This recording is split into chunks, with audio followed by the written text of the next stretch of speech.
It was the day of the sacred blessing ceremony. Nobody thought the Ryan family's ultimate gamble would end in total disaster. Young Lucas Ryan approaches the altar, holding a blade forged by Volcanis, the god of fire. As metal touches stone, the sky shifts and the crowd waits with bated breath for a true divine miracle. But instead, flames consume everything. His soul is scorched, the blade turns to ash, and Lucas hits the floor. He is gone. While Julia screams and their father panics, a different world holds another story. A boy who lost his father is being tormented by the world around him.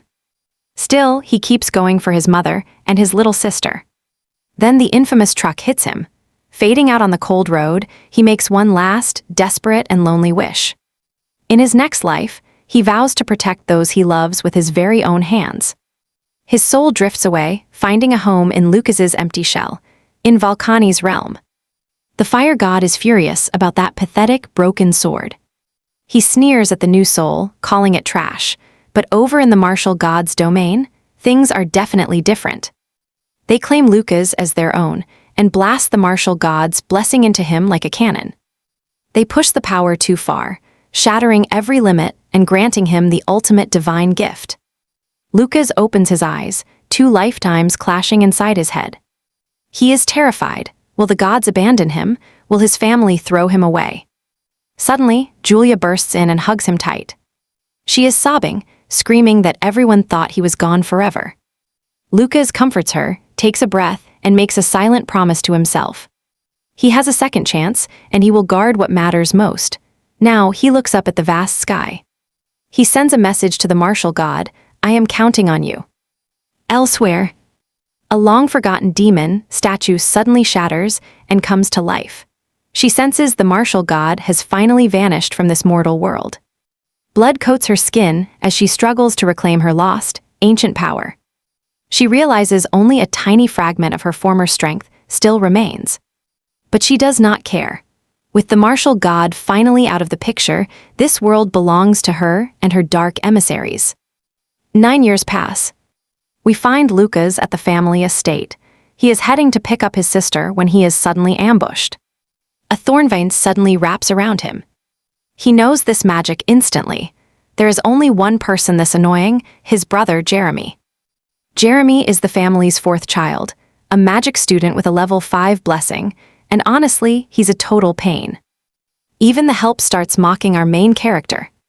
They laugh, wondering why he has not been kicked out of the manor yet. Jeremy sneers, telling Lucas to stay out of the backyard forever. He claims this place is only for those who can actually use magic. He even threatens to snap a few bones, just to make sure Lucas learns his lesson once and for all. As the vines tighten, Lucas yells out a warning.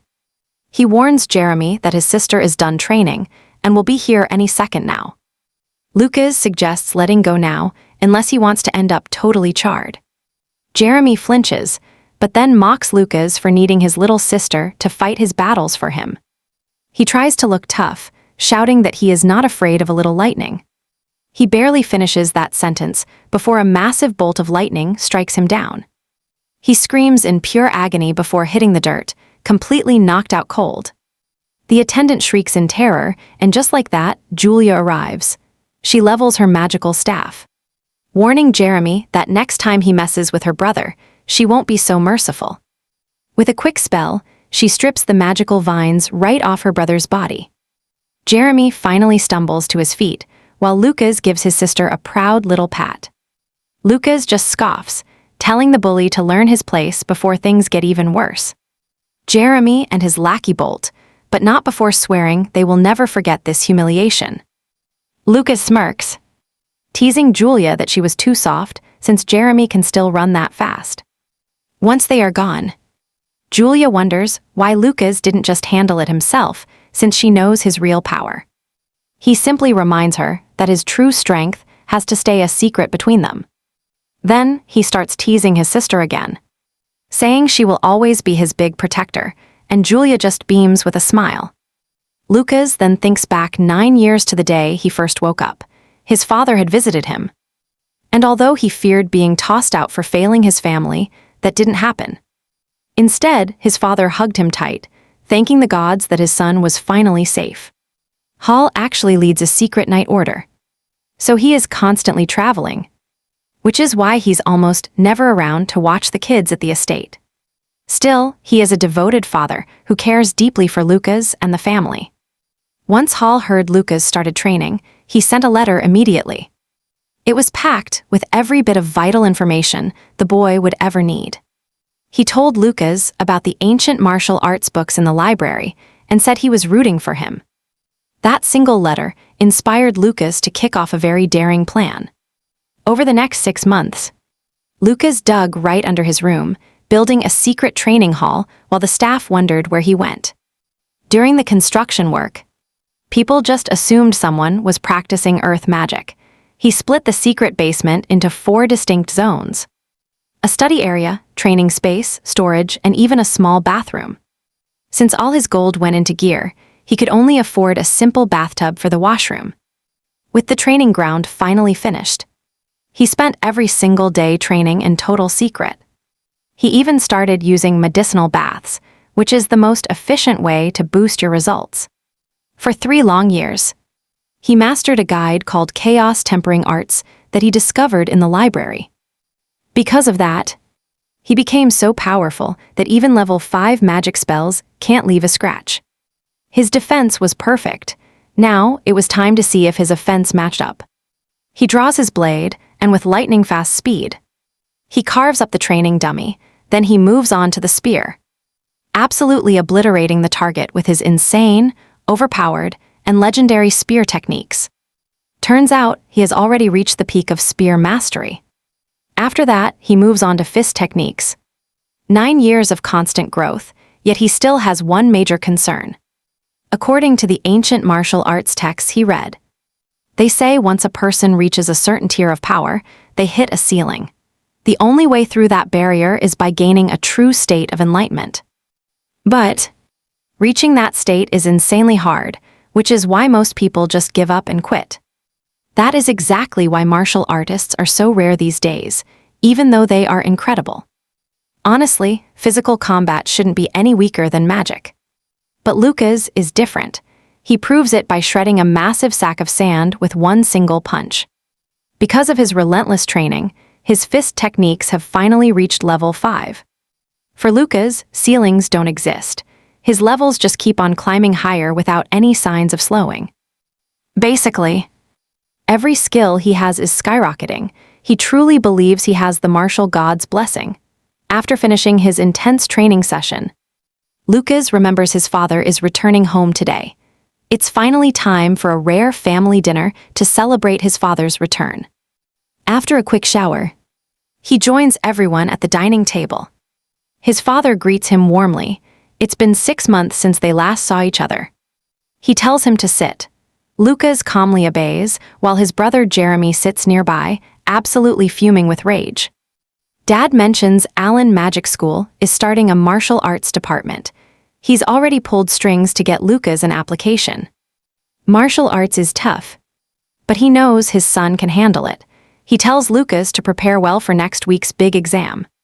Lucas just smiles and thanks his father for this great opportunity. Deep down, Lucas has sworn that no matter what world he finds himself in, he'll protect whatever is important to him. But at the same time, he's doing his best to keep a low profile. He definitely doesn't want to attract any trouble. Suddenly, Julia speaks up. She wants to join the Allen Magic School alongside her big brother Lucas. Her father loves that ambitious spirit she has. But he points out she's only 11. She isn't old enough to enroll yet. Julia reveals there is an elite course with no age restrictions. She shows off a letter from the school inviting her to that very course. This catches her father off guard. But he figures Julia's talent must be famous enough to reach them. His mother smiles beautifully. The Ryan family is about to produce a legendary mage very soon. Julia laughs with joy, leaving poor Jeremy fuming even more now. Their father tells them both he hopes they pass the big exam. Jeremy is livid that Lucas gets special treatment despite appearing completely ordinary. Just then, Jessica gently intervenes, telling her son to relax. There's no guarantee that Lucas will actually pass the exam anyway, so don't worry. 1 week later, Lucas and Julia get ready to head out. His mother urges him to please stay safe, promising to visit him once he settles into his new life at school. She also hands Lucas a lucky coin from his father. It belongs to an ancient dynasty that ruled 10,000 years ago. His father found it after killing a monster. The front shows the image of the first emperor, known as Mars. The back shows the powerful weapons he once used. Looking at it, Lucas realizes Mars was actually the martial spirit god. As Holt departs, he reminds Lucas to keep that coin close at all times. Lucas feels incredibly lucky. In both his past and present lives, he was blessed with an amazing family.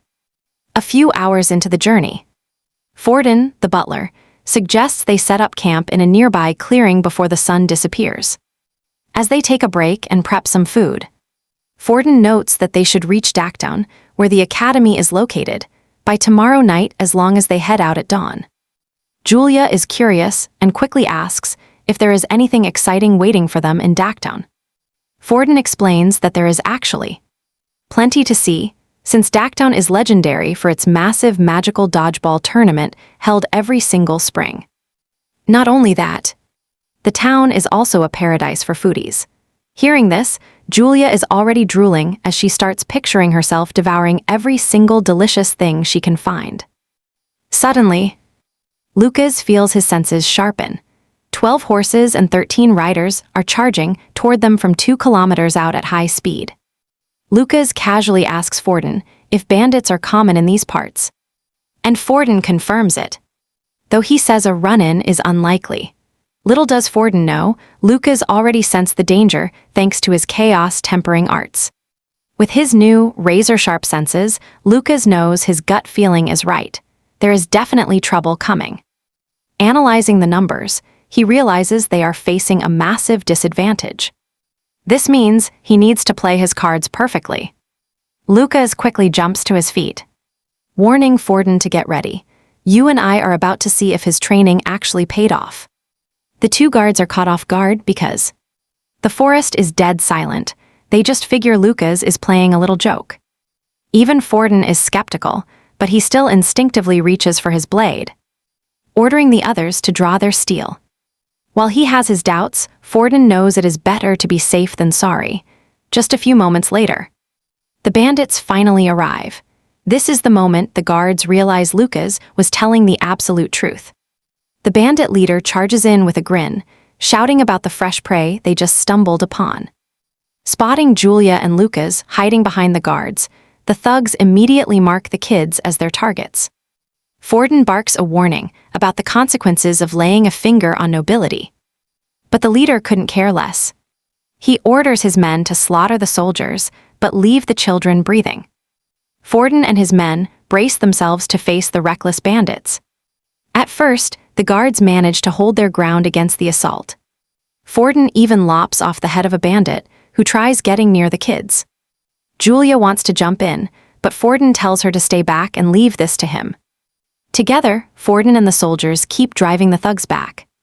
Worried about their safety, Forden tells Lucas to grab Julia and run. But suddenly, the guards are engulfed in flames by a mage. Turns out, the bandit leader is actually a powerful mage, completely shattering every plan Forden had in mind. Terrified for the kids, Forden screams at the top of his lungs for Lucas to take Julia and disappear into the forest. But in that split second of distraction, a bandit slashes Forden across the chest, leaving him wounded and slowing him down. The leader snarls at Forden, promising to burn him alive as payback for his fallen comrade. Forden isn't scared. He is fully prepared to lay down his life to keep Julia and Lucas safe. Meanwhile, Lucas realizes there is zero chance Forden can win this fight, while that mage is still backing the bandits. Even though Lucas really wanted to keep his true abilities hidden, he remembers that Forden has been the kindest soul to him, practically like a second father. Because of that kindness, Lucas doesn't just see a guard, he sees family. And you don't just sit back and watch your family get slaughtered. It is time to act. Lucas tells Julia to stay hidden while he handles this, and she nods, trusting him completely. As Lucas moves, Forden is somehow still holding his ground against the swarm of bandits. Talk about grit. But then, Forden hits his limit and crashes to his knees, completely exhausted. A bandit lunges from the shadows, sword raised high, ready to impale the defenseless old man. But suddenly, pop, his head just vanishes into thin air. The bandits just stand there in absolute shock. Before they can even blink, more heads start flying as high-speed projectiles tear through the air. Nobody can see where these shots are coming from. They have no idea it is all Lucas. Lucas is just glad he already maxed out his Gale Strike skill while he was just messing around, sniping birds with pebbles. Because of that, he knows that taking out a level 1 bandit with a pebble is literal child's play. Furious that his crew got wiped out in seconds, the leader has had enough. The bandit leader raises his staff and unleashes a massive fireball to finish Forden off. Forden sees the flames coming right for him. But he is too exhausted to move. He just closes his eyes, figuring some secret guardian has arrived to protect the kids, so he can finally rest. Right then, Lucas appears right before the fireball connects. And he just cancels it out. Forden is stunned. He never knew Lucas was this powerful. Even the bandit leader is floored to see his magic neutralized so effortlessly. He thinks he has time to fire off one more shot, but he is wrong. Lucas lets him know he has reached the end of the road, and with one absolute monster of a strike, he tears him apart. With the bandit leader down, Forden is left questioning absolutely everything he just witnessed. A kid taking out a high-level mage, that is completely unheard of. But Lucas just turns around with a grin, telling the old man he might just have a natural talent for martial arts. They are still celebrating when they suddenly feel a bone-chilling, sinister presence rising behind them. The remains of the bandit leader suddenly begin to warp into a hideous, dangerous-looking creature right before their eyes. Looking at this terrifying beast, Lucas knows he has to end this fast. There is no way he is letting Julia see this nightmare. He wastes no time lunging at the monster, landing a massive punch to the gut. But get this, it does absolutely zero damage. The creature counters by firing lethal spikes, forcing Lucas to scramble backward to avoid being skewered. To make things worse, the monster starts devouring the bandit corpses to power itself up.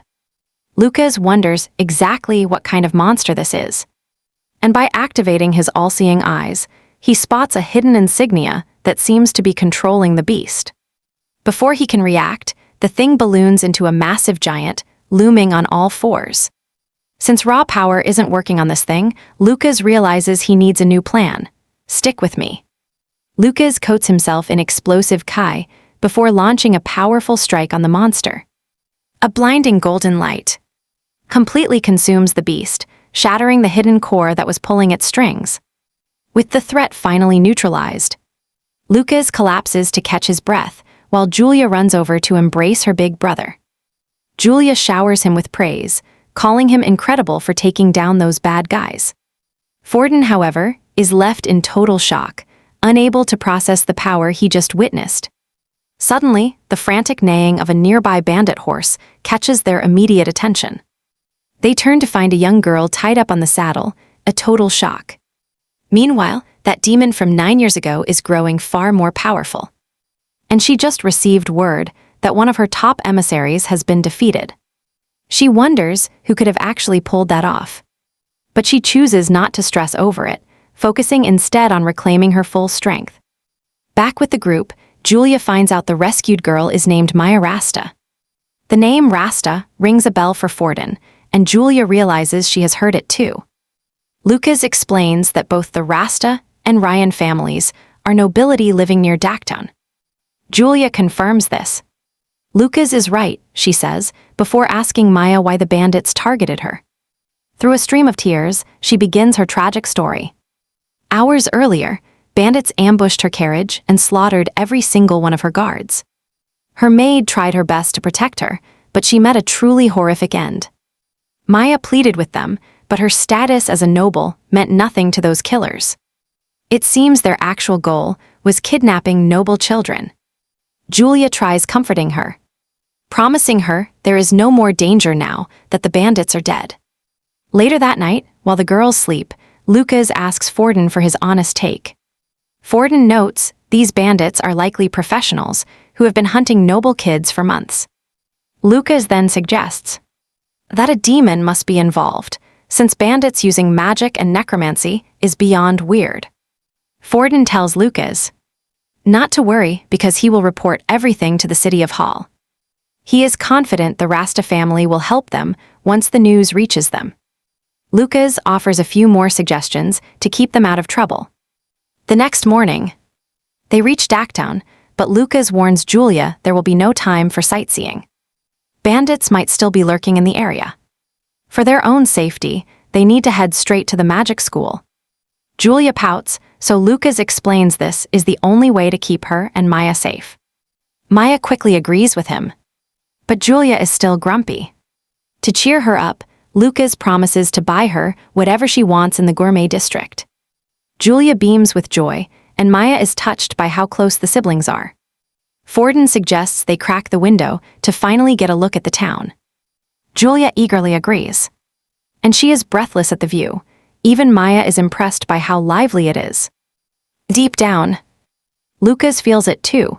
This town has the exact same vibe as the city from his former life. Walking through the food stalls, Lucas spoils his sister, buying her every single snack she points at. Just as promised. Soon they reach the academy gates. Forden stops there, letting them know he can't go any further. Lucas reassures Ford there's nothing to fear because he will protect Julia with everything he has. Julia jumps for joy, shouting that she is going to be the one protecting Lucas instead. Lucas just laughs, telling her he is counting on her to have his back. Watching them go, Lucas actually finds himself getting a bit teary-eyed saying his goodbyes. Maya smiles to herself. These two siblings are definitely more interesting than she first expected. Here is a twist. Forden had whispered to Lucas that Maya was actually his fiancée back when they were younger. But that engagement was scrapped the moment Lucas lost all his magical talent.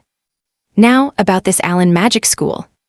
Sitting south of Dacktown, it is one of the top 3 most legendary academies in the Empire. Every single new student has to face a massive exam exactly 1 year after. Enrolling, based on those scores, they are split into tracks like the Earth Department, Fire Department, Wind, Water, and even a special department. Survive 6 years here and graduate, you have officially earned your stripes as a certified mage. Plus, the top-tier students get some pretty sweet perks too.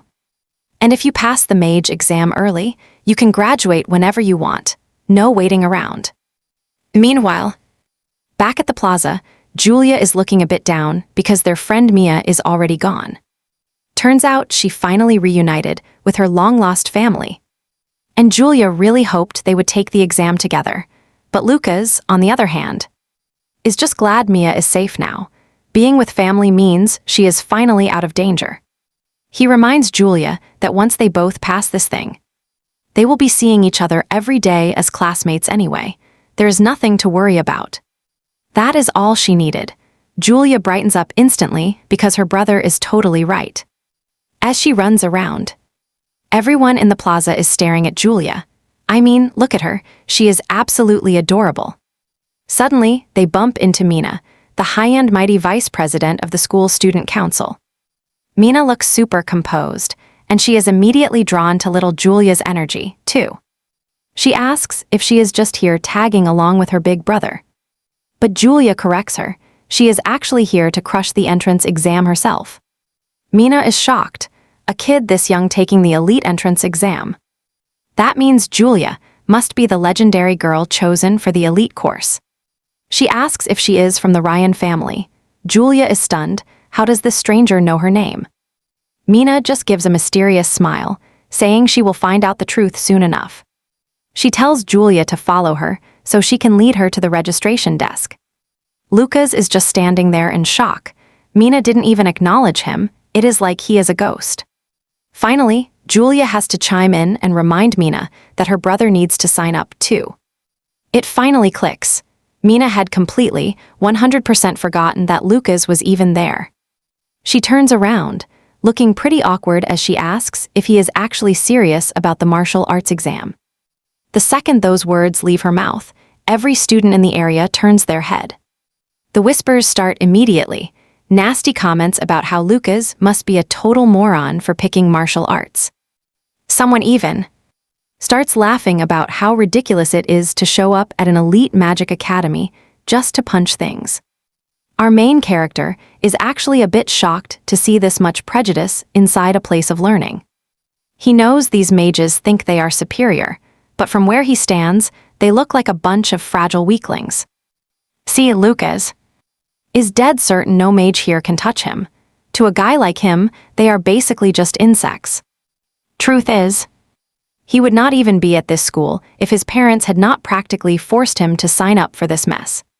By now, Mina realizes her loud voice just painted a huge target on the poor guy's back. She tries to fix the damage by quickly signaling for Lucas to just follow her lead.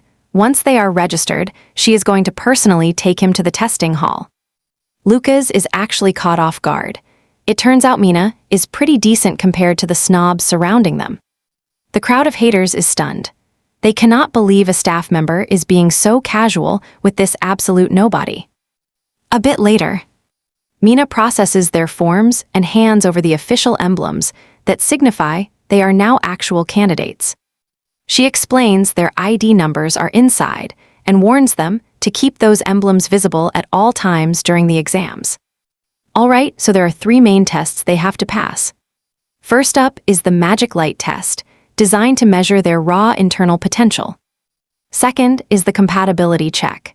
They use elemental spirits to see which magic type the student actually resonates with best. Finally, the big one, using dummy dolls to see exactly how much destructive power these kids can actually unleash. That is when Lucas asks if the martial arts path follows the same rules. Mina gives him a solid yes. She claims every department uses the same system to keep things fair and square for everyone. But Lucas is not buying it. If they actually cared about fairness, they would have made tests that actually fit a martial artist. Still, he is not stressing. He figures this is the perfect chance to show some real power and shut these haters up. Pretty soon, they arrive at the first station for the magic potential measurement.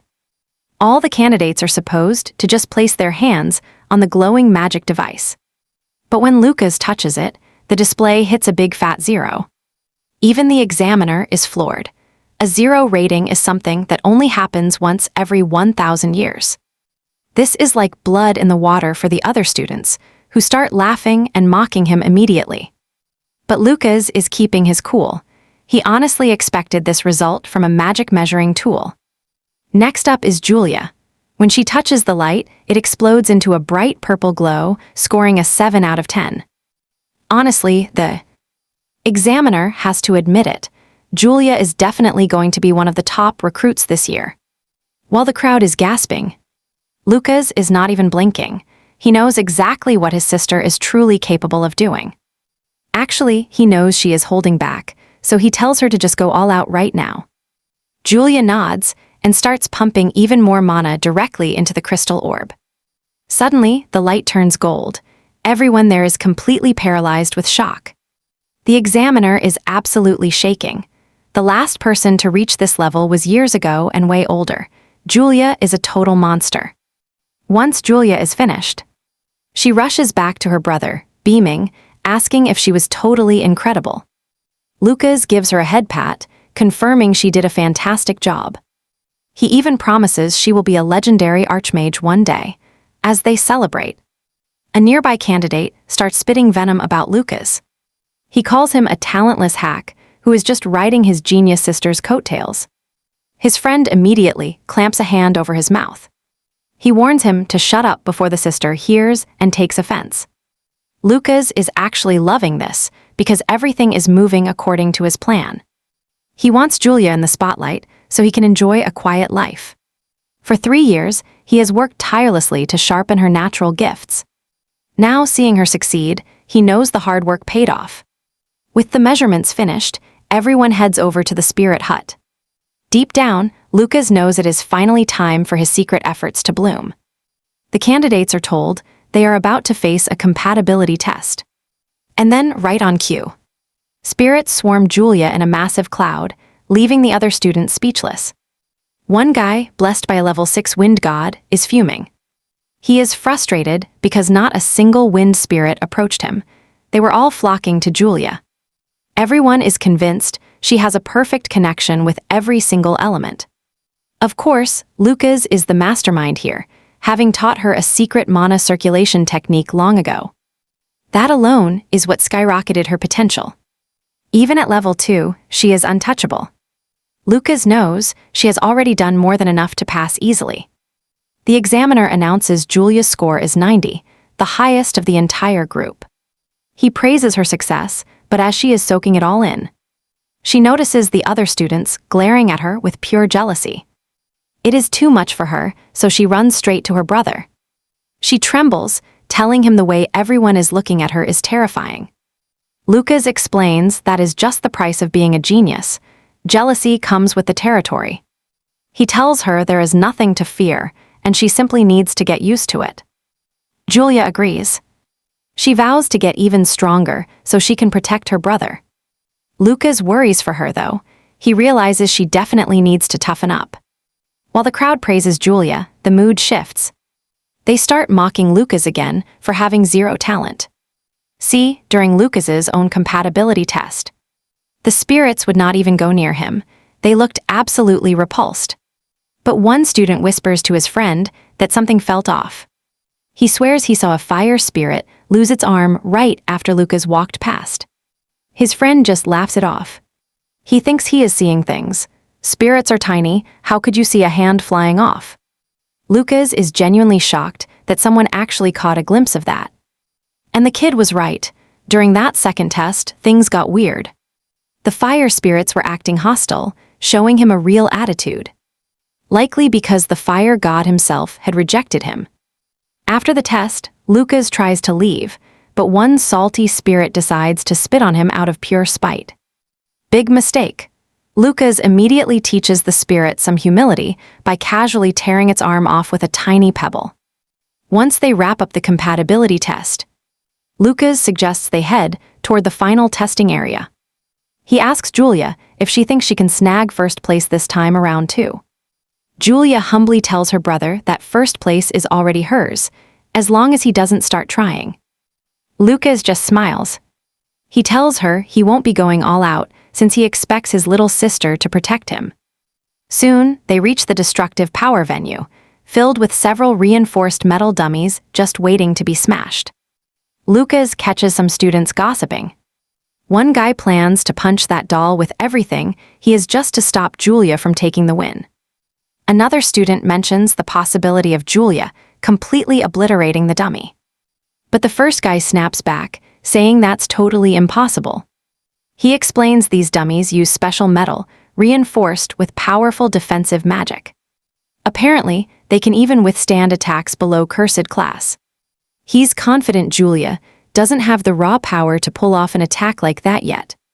Lucas takes a closer look at the dolls. He admits they actually look pretty sturdy. This seems like the perfect chance to test out his level 6 skill. He realizes coming to school was a great idea. He gets to play with all this expensive gear. Just then, Lucas hears a commotion as students tell a girl who just arrived not to skip the line. The girl flares her magic, staring down the leader with an aura so terrifying the poor girl freezes in fear. She then walks straight toward Julia and Lucas.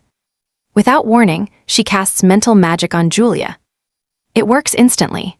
Julia cowers behind Lucas, trembling and saying the new girl is super scary. Lucas asks who she is, and she coldly introduces herself as Iowa Miranda, granddaughter of Duke Miranda. Hearing that name, Lucas grins. He immediately puts the pieces together. The Mirandas are one of the 3 great houses of the North. They're a legendary clan that once produced a world-class mage. This means Iowa is the daughter of his mother's younger brother, Cyan Miranda. Now that he knows she's family, Lucas asks her age. With a stern face, she replies that she is 15 years old. Lucas tells her to stop staring at him like a hawk, since they're actually cousins. Iowa is stunned. no one ever told her she had any cousins at all. She decides to embarrass Lucas right in front of everyone. She activates her mental magic, hoping to make Lucas wet himself. But he doesn't flinch. Lucas scolds her for trying to use mental magic on family she's meeting for the first time. Lucas mocks her. He asks what kind of education the Miranda family is even providing. Iowa is shocked. That was her best magic, and Lucas just tanked it like it was nothing. Deep down, Lucas is amused. She thought flimsy magic could control a strong-willed martial artist like him. A moment later, Lucas is called forward for his turn. As he leaves, Iowa warns Julia not to get cocky, because she's taking that first-place spot. Staring at the board, we see Lucas spot Owa sitting comfortably in second place. It is an open declaration of war against Julia to snatch that top spot right out from under her. Lucas decides right then that he has to intervene. He needs his pawn in place, and Julia simply cannot lose her ranking. He heads back and hands Julia what he claims is just some candy. Julia grabs it excitedly, expecting a nice sweet treat to enjoy. Turns out it is a super bitter medicinal pill. Lucas just pats her head. He tells her it is a rare magical medicine made with secret ingredients. He promises her that she will feel its true effects soon enough. Suddenly, the examiner is forced to call Lucas back to step into the testing arena once more. He arrives on stage.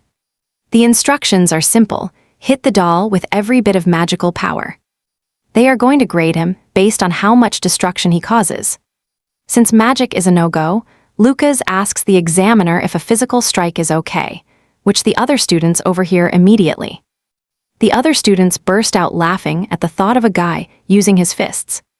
They mock martial arts as barbaric and look down on anyone who uses them. One guy even bets Lucas will just break his hand and fail the test.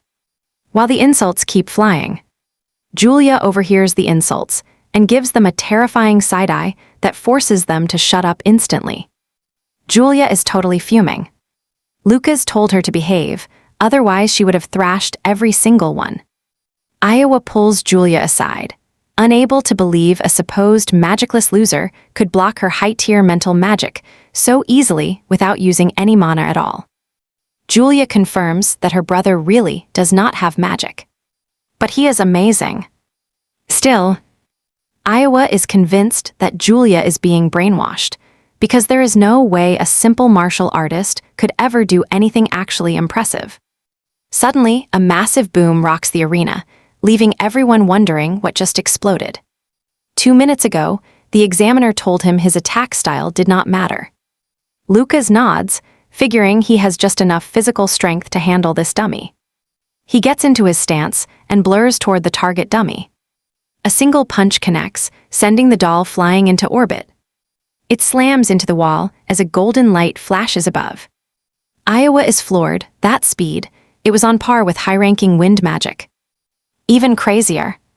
That golden glow means the strike hit with cursed class levels of power. The other candidates watching cannot believe their eyes, because there is no way a supposed nobody just absolutely wrecked that high-level testing doll. It hits Iowa that she is the only one who truly saw him. She can sense his intent. He is hiding his true strength and is not even trying to brag. The examiner just assumes the dummy had a weird malfunction. Regardless, he tells Lucas he is getting a perfect score today.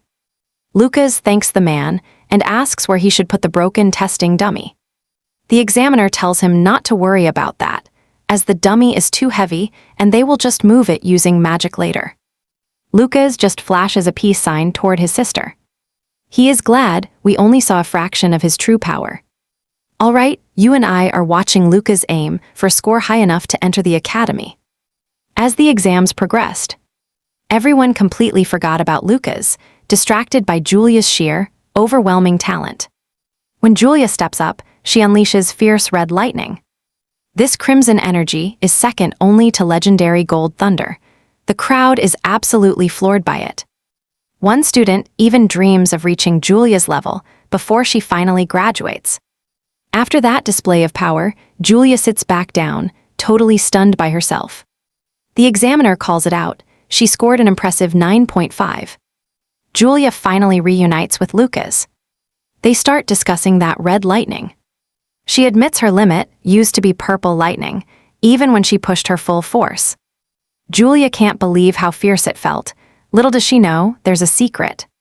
That pill Lucas gave her earlier boosted her strength, but he keeps that part to himself. In this world, both mages and martial artists possess their own unique pharmaceutical skills. Mages spend their time on potion alchemy, while martial artists focus on Dan refining. Magic potions always require a physical medium, but pills made by martial artists are absorbed directly into the body. Historically, pills were everywhere, but since martial arts declined, Dan refining has become a nearly lost art. Actually, it's extremely rare to find a martial artist who can craft ability-boosting pills like our main character did today. You need to reach level 6 for that. Essentially, there is only one other person in the entire empire who matches Lucas's rare skill.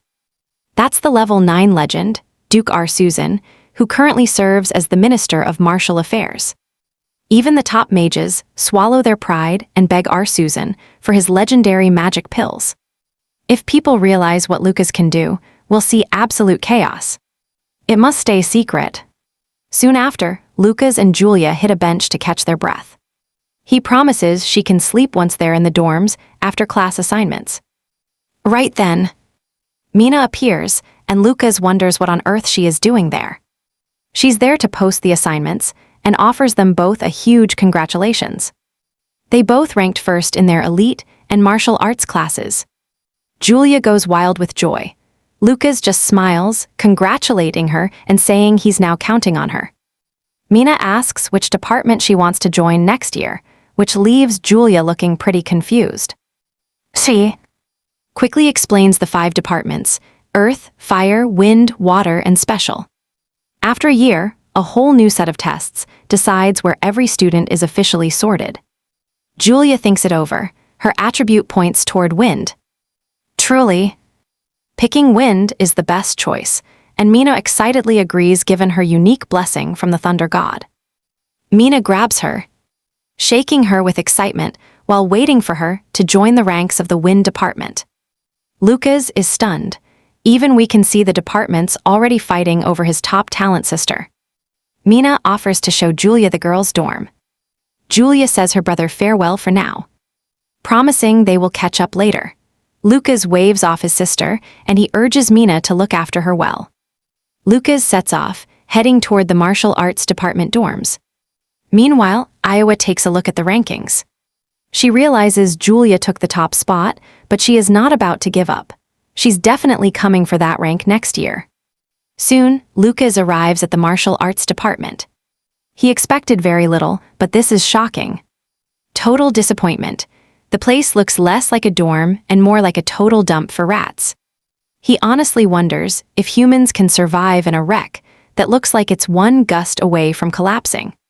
Still, there is a silver lining. At least he will be left alone to live in peace without any bother. Lucas steps into the building. He runs straight into a white-haired guy who introduces himself as Kai. Turns out, he is also a student in the department. After a quick handshake with him, Lucas heads over to the front desk to sign the registration papers and move on. But Kai is sticking like glue. He can't stop talking about how epic Lucas looked when he shattered that test dummy. Playing it cool, Lucas tells him it was nothing special, just a bit of lucky timing. The attendant then tells the 2 boys that they will be sharing room 205. That means Kai and Lucas are officially going to be roommates. Kai is hyped for the adventure, while Lucas is already regretting his choices. Walking through the lobby, they realize it's even worse than it looked from the outside. Pure chaos. They finally reach their room and find out they are sharing it with 2 other guys, named Collins and Sharp. And if you thought that was bad, the room is a total disaster. It looks like a farm animal lived here before them. Kai plugs his nose in horror, nearly passing out when he spots a spider dangling from the wall. Fed up with the filth, Kai pulls out a gold coin. He offers the gold to anyone willing to scrub this nightmare of a room clean. Unexpectedly, Collins and Sharp waste zero time and volunteer to clean every inch of the room. Lucas isn't shocked. Both Collins and Sharp are commoners, so they know the value of money. That money is a huge fortune for them. It turns out the Torre family is also one of the 3 great noble houses in the north. While the 2 boys get to work cleaning the mess, Kai vents out all his frustration. He keeps complaining that he never signed up to live in a literal trash heap. Lucas tries to keep him steady, saying things have to get better given the school's high reputation. Kai starts to calm down, but just as he's about to relax, another spider drops right next to him. He screams like a girl, shouting that this dorm is nothing but a prison. After a little while, Sharp and Collins finish the job, and true to his word, Kai hands over their pay. He even slides a cut to Lucas too. Kai might be a bit stuck up, but Lucas has to admit the guy is pretty generous. Right on cue, the attendant arrives to drop off their school uniforms. He tells them to gear up quickly, so they don't miss the entrance ceremony starting in the main hall. Kai's blood pressure spikes once more when he sees the filthy, ragged clothes they call a uniform. Meanwhile, Collins and Sharp don't even mind. To them, these clothes look just fine. Lucas then mentions to Kai that the school has a system where they can listen to student requests. He figures if they push for better treatment, Lucas is certain they can score a uniform upgrade. Hearing this, Kai wants to sprint to the hall and start complaining immediately. Lucas just shakes his head. The guy is way too gullible. Soon, the trio rolls into the hall looking like total trash in those rags. Collins is stunned by the luxury, but Kai scoffs that his house is way bigger. While Lucas scans the crowd for his sister, Kai spots his wandering eyes. He points out she is way up front, sitting with the elite core students. Kai notices their uniforms are on a whole different level. He tells Lucas to go talk to her before things officially kick off. It is their only shot since the martial arts kids are stuck in the back. But Lucas just shrugs it off, telling them to just find their own seats. Truth is, he is just proud to see her in such a prestigious uniform. Once the boys finally settle into their spots, Lucas spots a girl nearby who seems to be in the martial arts department too. Then the student council president, Thowd Formal, makes his grand entrance. He arrives in style to break down the school's all-important point system. Everyone is starstruck by how cool he looks. This guy is a legend. He hit level 6 before graduation. Basically, the guy is a total genius. Thowd explains that points are the lifeblood of everything at this academy. This system covers everything: magic skills, rare books, subordinate magical beasts, and even the most precious crafting materials. Actually, even personal training from great masters can be bought if you have enough points. He notes there are several ways to rack up those precious points. But grinding through manual labor is a joke. You only earn between 1 to 5 points every single hour. It is way faster to earn them by crushing it in departmental events and competitions. He points out that today's orientation is basically a gold mine for current students. Finally, Lucas realizes exactly why Mina was being so helpful.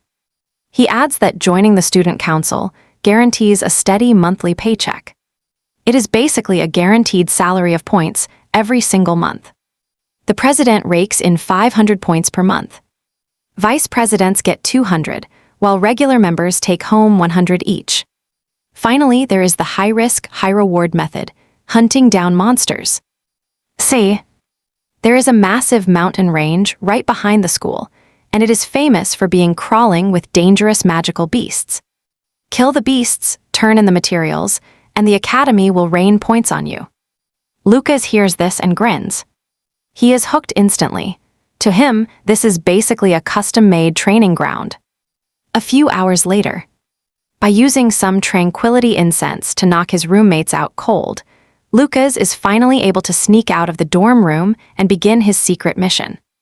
He is pumped to finally see those magical beast mountains for himself. Reaching the edge of the campus, he is met with a massive, towering wall. But a wall like this is not going to stop someone like Lucas. He clears the entire wall in a single leap.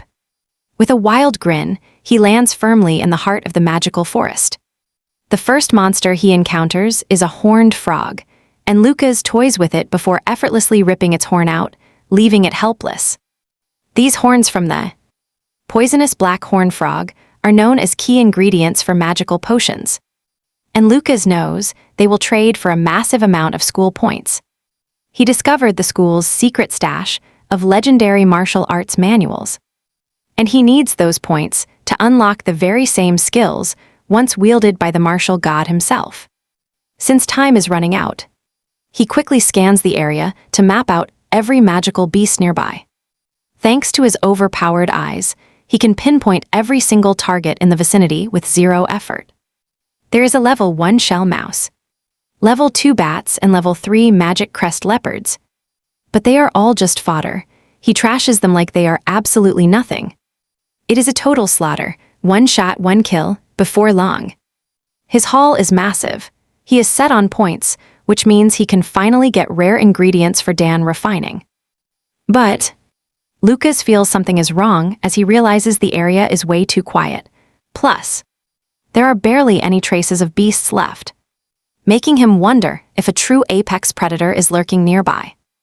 Using his sharp senses, he hones in on a powerful presence hiding deep inside a cave. The beast senses him too and locks on. But Lucas does not care. He sprints toward the cave, covering that 1 kilometer in a flash. There it is, a level 6 Icefire wolf. And yeah, it looks pretty terrifying. Now he gets why this place was so empty. It is a wolf's territory. And they do not share, but Lucas is a total battle maniac. He lunges straight at the beast now. The wolf counters instantly with a blast of ice breath, freezing his entire right arm solid. Does that stop him? Not a chance. He follows through anyway, landing a brutal punch that sends the wolf flying across the clearing. Actually, Lucas is a little annoyed. He only sent it flying. He was hoping to punch a hole right through its chest.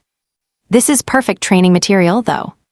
He taunts the beast, telling it to get back up because he knows it is not finished yet. The wolf rises and retaliates with a massive wave of fire, completely swallowing Lucas in the inferno. It keeps the flames going for minutes, desperate to make sure the human is nothing but ash. Once the wolf thinks the threat is gone, it throws its head back to howl in victory, but wait. Lucas appears behind it. Before the beast can even react, he closes the distance and delivers a ki-infused strike to its side. The impact is devastating, making the wolf cough up a fountain of blood. It is blasted backward again, landing hard on its back, as the force of the punch sends it flying. Lucas actually praises it, impressed by how it manipulates opposing elements like fire and ice. While receiving praise from Lucas, all the wolf sees is a terrifying, monster-like figure towering over it. In a last-ditch effort, it combines fire and ice to create a massive cloud of water vapor. However, he easily dispels it. Seeing that its best trick failed, the wolf tries to run, but Lucas is already on its heels. Lucas grabs that tail and gives the beast a full WWE smackdown. Facing a massive magical beast, he feels zero fear. Honestly, the guy is actually having a blast. To him, this wolf is just a giant pile of points, waiting to be claimed. But the beast strikes back, slamming him into the wall with a massive wave blast. You see, thinking it has him cornered, the wolf lets out a scorching flame breath. Lucas just sidesteps the fire and launches himself right back at the beast. Panicked, it tries to keep him back. Another wave of fire erupts, but this time, he just walks straight through the inferno. Moving through the heat, he closes the distance in the blink of an eye. He throws a punch so devastating it shatters the ground itself, sending a massive shock wave everywhere. He is not done yet. Another heavy strike lands right on its head. And right then, the beast realizes it is game over if it keeps fighting this monster. It pulls out its final desperate tactic and literally raises its paws in total surrender. The wolf bows down low, offering up a glowing blue and red beast core. This catches him off guard. Some beasts are born with these, but seeing one now is huge. It is a rare treasure that acts as the creature's entire source of magical power. Here is the thing. If a human's blood touches that core, the beast becomes their loyal servant. Seeing this wolf offer up its essence means it actually wants to serve him as a subordinate. with the beast totally giving up. Lucas agrees to take it on as his new servant. It is a massive win. Even high-level mages rarely get their hands on a level 6 beast. He still thinks the wolf is a bit slow, though. Powerful beasts are usually too proud to bow. Just as the beast hoped, Lucas lets a drop of blood hit the cores, triggering a sudden, blinding flash of light. Once the glow fades, the wolf swallows its power source back down. Then a voice calls him master. He is completely thrown off by it. But it is actually the wolf itself that is speaking directly to his mind. It finally clicks. He can actually understand every single word the beast is saying. He is pretty impressed, so he gives his new buddy a name, Uru. Now that he owns Uru, he wonders if all the loot in this territory belongs to him too. He asks if the wolf has stashed anything valuable over the years. Uru tells him to follow along. The real treasure is hidden deep within the cave.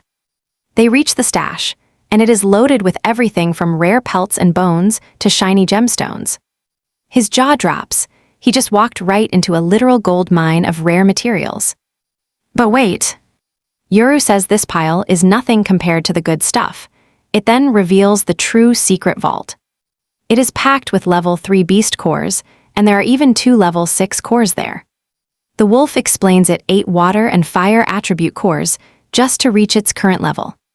When he hears this, he realizes the secret to leveling up. A creature has to consume cores from beasts that are just as strong as they are. This means Uru took down at least 2 equal opponents, which is a seriously impressive feat. To celebrate, he feeds Uru recovery medicine that works on magical beasts, too. Lucas orders Uru to keep watch over the cave treasures while he focuses on his recovery. Uru promises not to fail, eager to prove himself on this very first official mission. By the next morning, Lucas makes it to his classroom. Despite pulling an all-nighter, that tranquility incense kept him feeling fresh and ready to go. Not long after, the students grow restless, complaining that their teacher is a total no-show for the first lesson. Kai is especially fuming. He starts ranting that the academy must have completely forgotten to hire a martial arts instructor. Right then, a total drunkard stumbles into the room. He introduces himself as Sigil, their new homeroom teacher, much to everyone's shock. Kai is disgusted, unable to believe this messy, intoxicated guy is supposed to be leading them. Then, without warning, Sig lets out a deafening roar that nearly bursts Kai's eardrums right then and there. Watching closely, Lucas realizes Sigil's movements suggest a level 5 or maybe even level 6 master. Sigil shuts Kai down instantly, barking that no one speaks in his class without permission. With that, he starts the roll call. Tishi, that girl Lucas spotted at the ceremony, is the first name on the attendance list. Once the names are called, Sigil seems satisfied enough that every student actually managed to show up. But just as the lesson is starting, he realizes he forgot his textbook and randomly appoints Tishi as class rep to go fetch it. Tishi is stunned, blinking twice as she asks if he is actually being serious right now. Sigil confirms it, but Kai reaches his breaking point and jumps out of his seat. He argues that a class representative should be chosen through a fair and honorable competition. Kai begins his typical bragging. He goes on about his high pedigree and skills, claiming he is the only one fit for the job. Suddenly, Sigil nails him in the head with a projectile, reminding him once again that talking without permission is a big no-no in this room. Leaving the class, Sigil tells Tishi to hand out the books so they can study alone. Tishi is beaming with pride. Not only did she pass the exam, but now she is officially the class representative.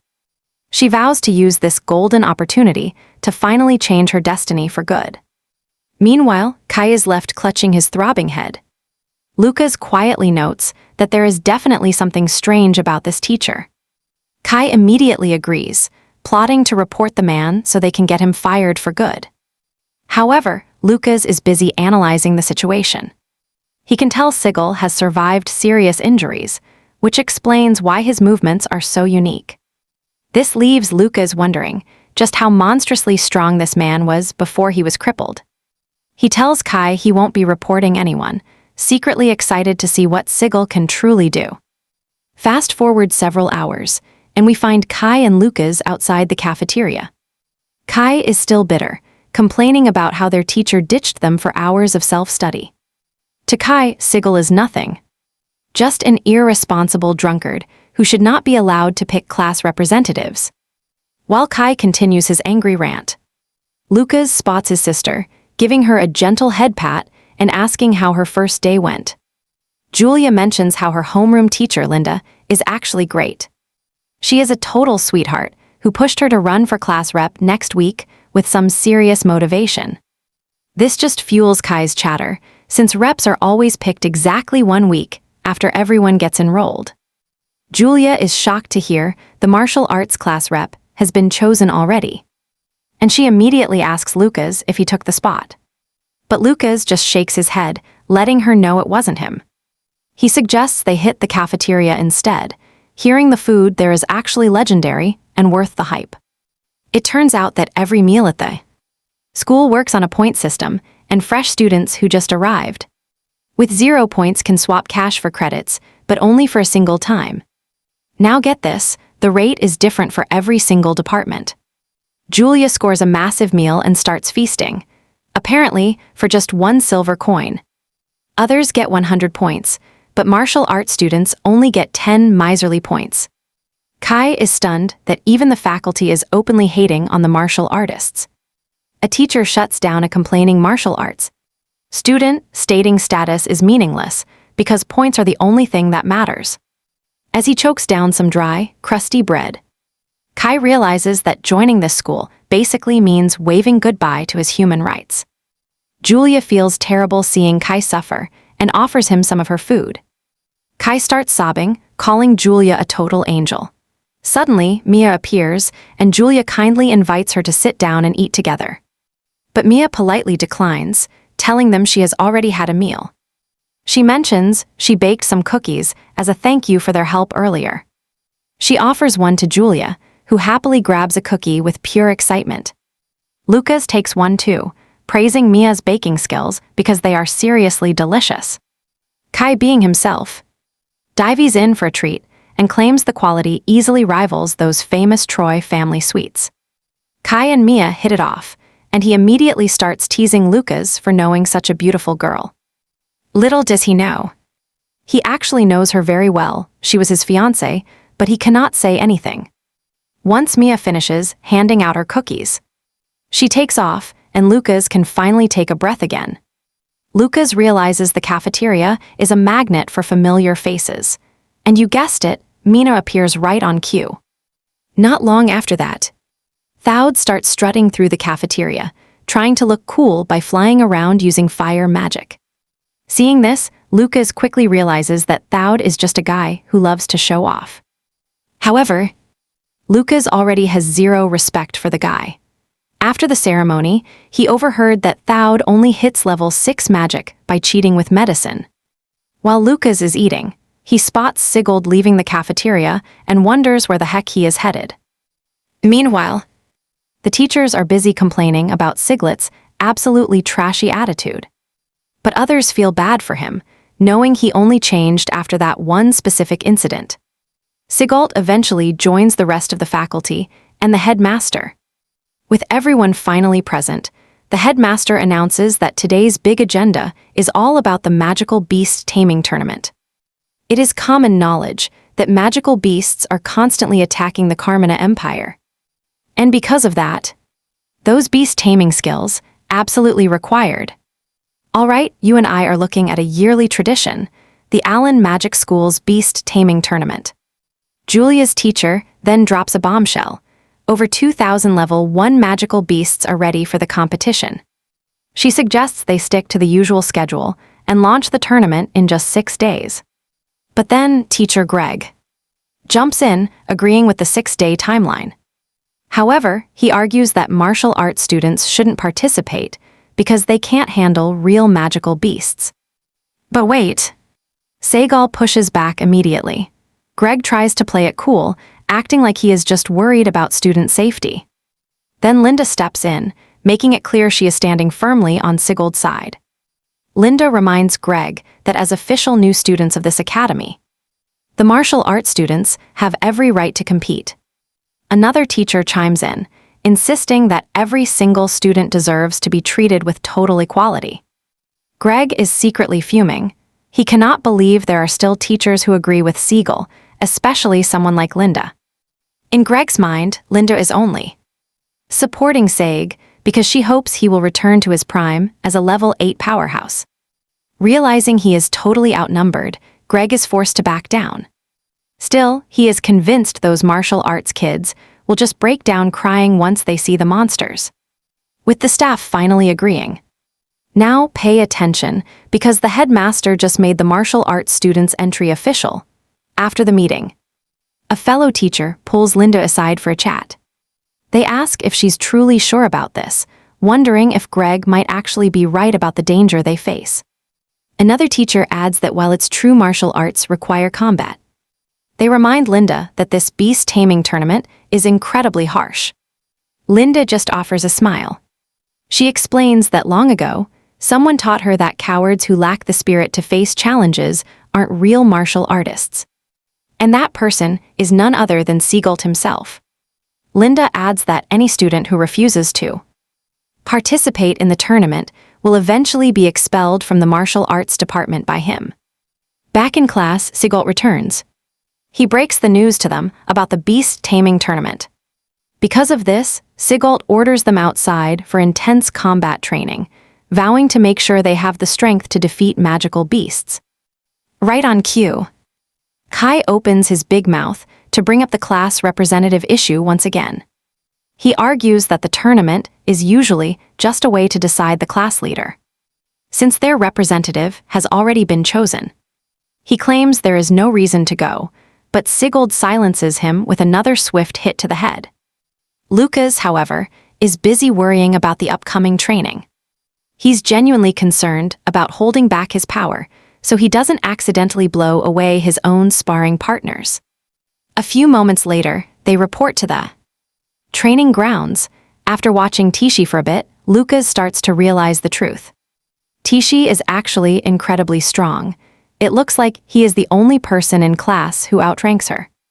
This proves to Lucas that Sig definitely knew what he was doing when he picked Tishi as the representative. After hours of grueling practice, the lunch bell finally rings, and Sig calls an end to the training session. Kai is absolutely buzzing, thanking his lucky stars for how things are playing out. Collins and Sharp drop the news that they are making a move for the cafeteria. Collins reassures Kai that they are sticking to the plan and grabbing him some food. Sharp is floored, immediately questioning Collins about whether he has cut yet another secret deal with Kai. Kai breaks it down. He is paying Collins 2 coins to fetch 2 points worth of food. It is the ultimate win-win. Collins pockets the cash, while Kai keeps his precious points safe. Sharp is physically pained. If he had known about this deal, he would have jumped on it in a heartbeat. Collins just smirks, telling Sharp he will let him handle the next profitable trade. You and I can see Lucas realizes Collins is one sharp operator, stacking cash while keeping relations smooth. Kai then struts over to Lucas, bragging about how much of a genius he is for that deal. He even tries to give Lucas pointers, but Lucas just shuts him down, leaving him hanging. Kai initially feels a bit hurt, until he remembers that Lucas's sister is actually a student in the elite course. With her around, points are not even a concern for him. But Kai is completely off the mark here.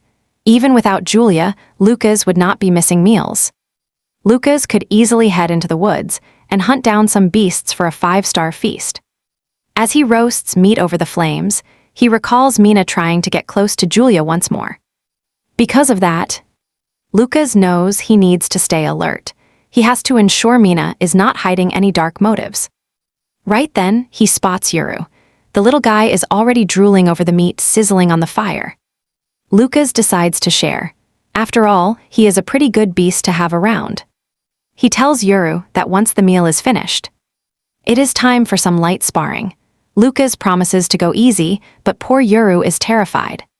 Meanwhile, back at the Ryan family estate, Holt sees that Catherine is feeling down because she is missing the kids so much.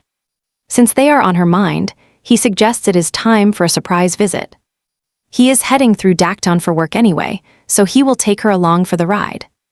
Catherine is overjoyed, throwing her arms around her husband in pure gratitude. Over at Count Grind's estate, masked noblewomen hold a secret meeting. Among them is Holt's second wife, Jessica. Their leader is none other than that demon lady, slowly rebuilding her strength in the shadows. She serves the ladies drinks. Calling it the new Jade Dream, she claims one sip will make their entire bodies start to glow. What they do not know is that the drink is actually her own blood. She knows exactly what she is doing. These women would do anything for a glass body. Using their vanity against them, she waits for them to finish before suggesting they begin the day's game. Later on, the demon lady pulls Jessica aside, demanding to know how Julia managed to survive that bandit attack. Jessica explains that Julia took down the bandits herself, all thanks to receiving a powerful level 7 blessing. It finally clicks for the demon lady. Julia has inherited the Miranda family's hidden talent. But at the same time, she is skeptical.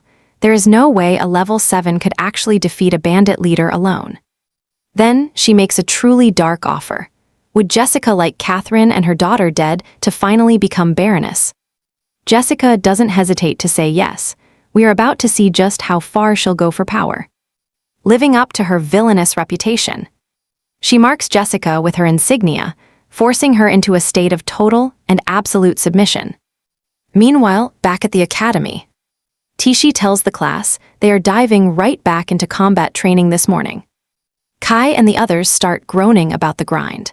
One guy's entire body is basically screaming in pain from the morning's workout, while another dude claims he didn't catch a single wink of sleep all night. Tishi admits the regimen is brutal, but reminds them it's to level up. Because of that, she pushes them to give it their all. No excuses, they need to do their best. Lucas's roommates, though, they're feeling great and assume they are just built tougher than the other weaklings. They have no clue they're this fresh, thanks to the tranquility incense that Kai had been burning in the room. Even Taddy is impressed, assuming Lucas and his classmates simply have god-tier stamina levels. Training kicks off moments later, and Kai finds himself paired with Lucas. Kai lunges forward, standard opening. But Lucas easily shoves him back. The spar continues, and Kai actually thinks he's holding his own for once, unaware that Lucas is barely using a fraction of his actual power against him. As they clash, Lucas feels a gaze. Someone is watching him from the shadows.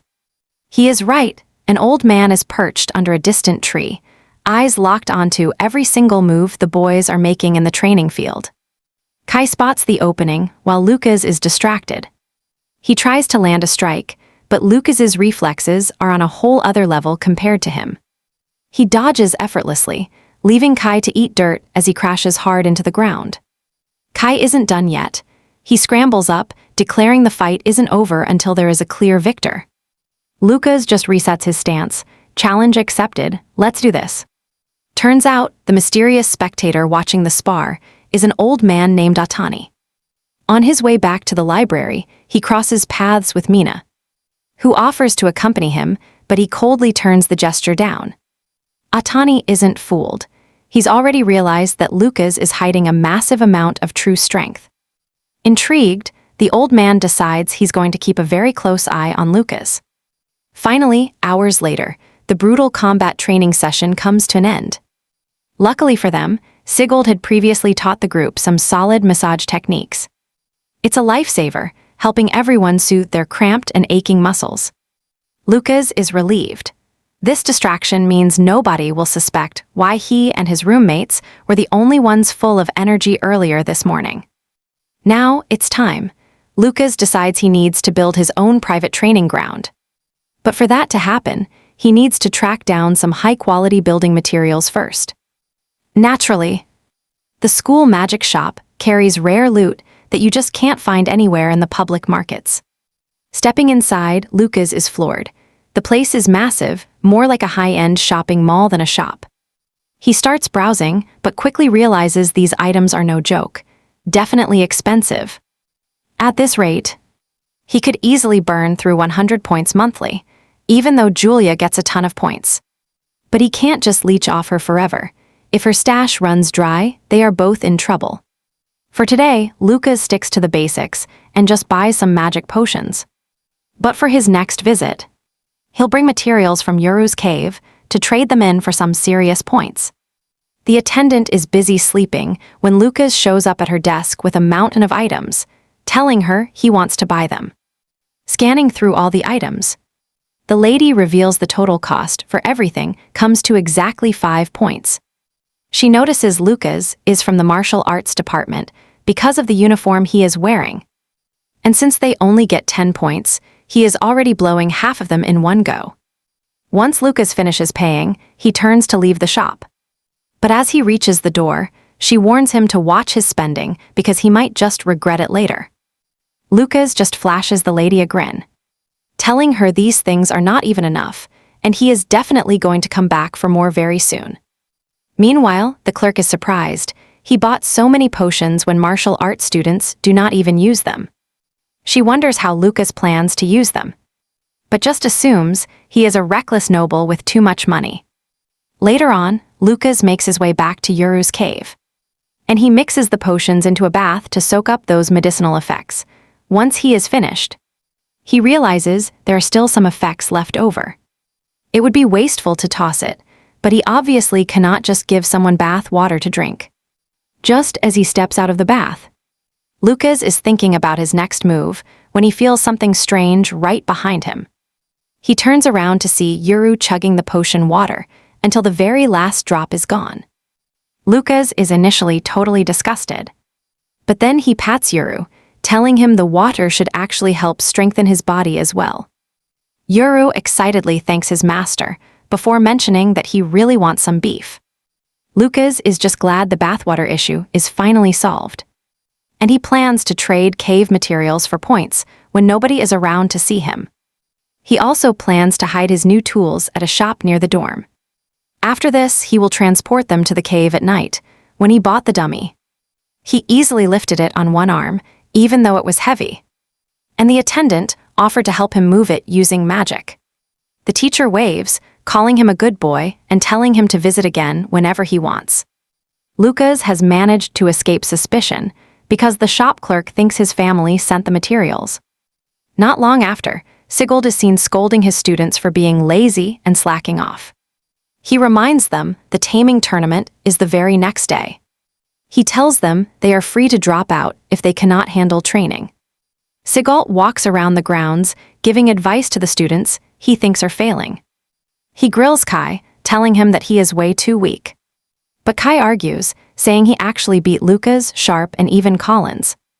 This only earns him a painful flick to the head that sends him crying to the ground. Siglet turns to the roommates, saying he is disappointed they even lost to a weakling like Kai. Little did he know, Sharp and Collins lost on purpose for the money, while Lucas just did not want any trouble. To fix the situation, Siddle tells Tishi to go and spar with Kai.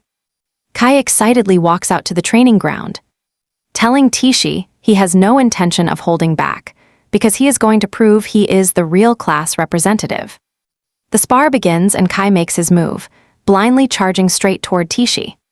Kai is fully convinced that he has actually landed a hit. To everyone's shock, Tishi easily slips the strike and delivers a heavy counterattack right to his gut. Desperate, Kai tries to land a frantic straight kick on her. But she is faster. A counter kick lands right on his dome, basically rebooting his entire brain. Kai still tries to scramble back up. But Tishi isn't playing. She slams him into the wall with a brutal palm strike. Now the students see her power, and they finally understand exactly why Sigurd picked her as the class representative. Sigurd warns the class to give it their all because those magical beasts won't show any mercy to them. On the other hand, Lucas has already broken it down. Kai went all in with zero defense, and Tishi just exploited that massive opening to win. After the sparring session is over, Tishi walks up to Kai to ask if he is all right. However, Kai just stays silent. Sigurd can tell the guy is absolutely fuming inside. Then Sigurd announces too. the students that they are required to tame at least one magical beast during this upcoming tournament. If they fail, they are getting kicked out of the martial arts department immediately. As Sig leaves the training grounds, he tells them to train until dark. Once he is gone, Lucas walks up to Kai, and before he can speak, Lucas lets him know that his defense is completely lacking. He explains that if Kai fixes that bad habit and attacks the enemy's weak points, he is going to be fine. Suddenly, Kai tells Lucas that he is getting this whole situation all wrong. He boldly reveals he has fallen for Tishi because she is the first girl to ever kick him in his life. He thinks her moves are just too cool. In fact, he has fallen so hard for her that he is already thinking of names for their kids. And that is when it finally dawns on us that Kai is just a hopeless masochist. The very next day, the class reports to the arena. They are absolutely blown away by how massive the whole place is, leaving them to wonder just how many magical beasts are being kept inside. Kai nearly loses it when he realizes there are literal, terrifying beasts roaring from deep below them. Meanwhile, Greg's students are annoyed that the martial arts kids are even allowed into the venue. They start talking trash to the martial arts students, but Sigurd steps in for his kids, telling those guys to focus on the tournament rules instead of thinking about things that do not concern them. Lucas is actually surprised to see Sigurd standing up for the martial arts students like that. Kai, on the other hand, keeps talking about how nervous he is. But Lucas tells him he will be fine. He tells Kai to just think of the beasts as seagulls.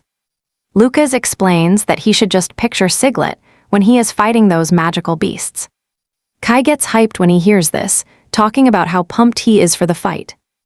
In the background, Siglet can actually hear them, but he decides to just let it slide. Lucas keeps giving advice, telling Kai that low-level beasts cannot break through his guard. And if he can just focus on defending, he is definitely going to win. Kai takes the advice, promising Lucas he won't make the same mistake he made while fighting Tishi. When Siegel hears this, he admits that Lucas is actually pretty solid when it comes to giving out advice.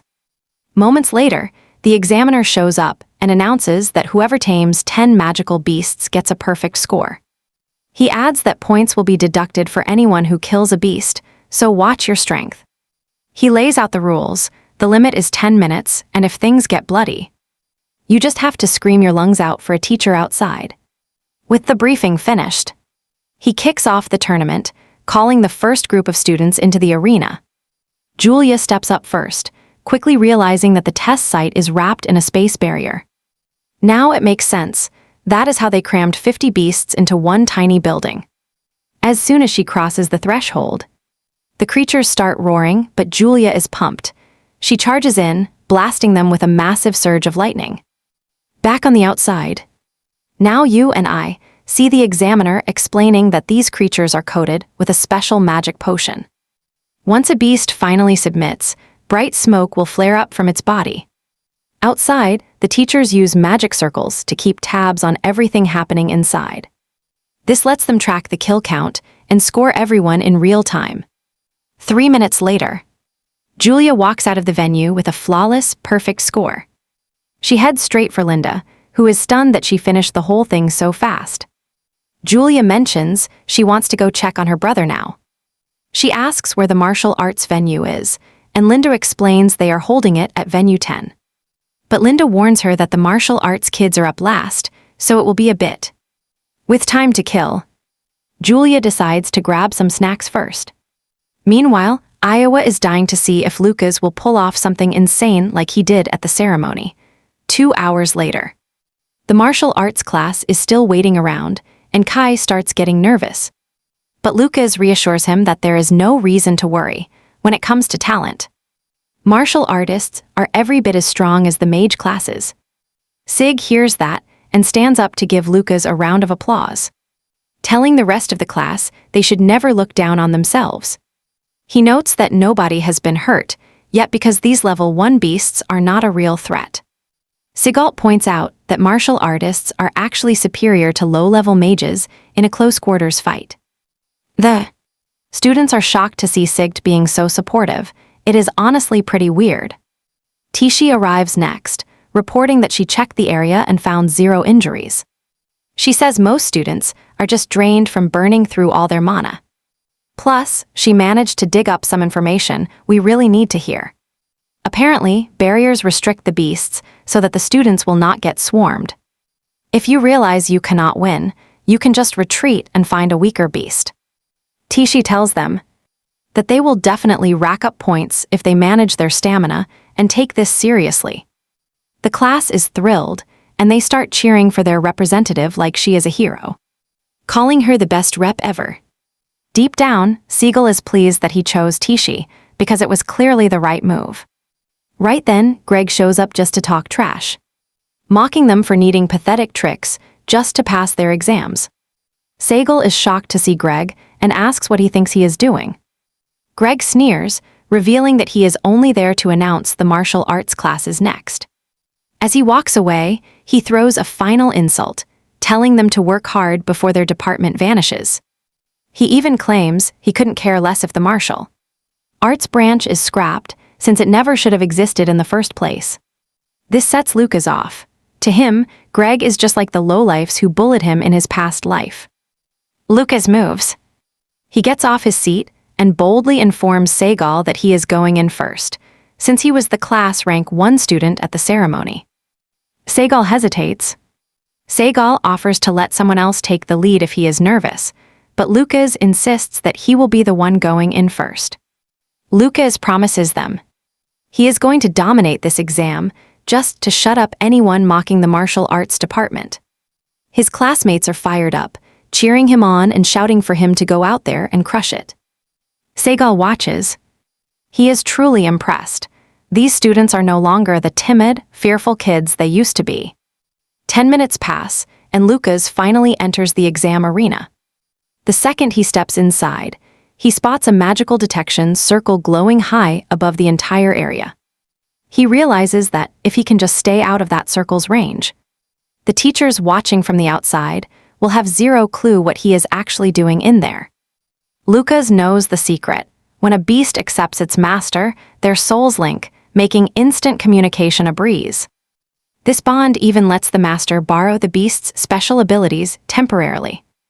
Little Yuru is chilling inside the cave when he feels Lucas drawing on his power, despite Lucas being way stronger than he is.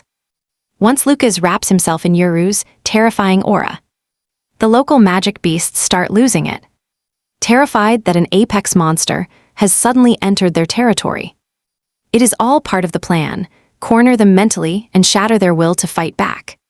He's tricking every creature in the area into believing a high-level beast is on the prowl. Lucas is satisfied. Yuru's energy is making this almost too easy, causing the magical beasts to surrender one by one without even a struggle. But he is not stopping yet. He won't leave until every single beast in the venue submits. He even makes sure the magic potion smoke cannot drift outside. After taming a massive owl, Lucas tells the creature that they will be meeting again very soon. But inside, the poor bird is already weeping, hoping it never has to see him again. 5 minutes fly by, and Lucas still has 0 points, leaving Kai starting to panic, worried that Lucas might actually fail the test. Just then, Julia arrives, telling Kai to relax because her brother is guaranteed to get a perfect score. Seeing the lack of progress, Greg takes the opportunity to trash-talk the martial arts students once again, mocking them for being too weak to even handle the lowest-level magic beasts. He claims mages are clearly superior, but Julia immediately shuts him down, telling him to back off her brother. He might not use magic, but he is incredible. Greg is baffled that a mage would actually defend a lowly martial artist, believing Linda's terrible judgment is already rubbing off on all of her naive students. Greg tells Julia she can talk all she wants, but the final score will prove who is right.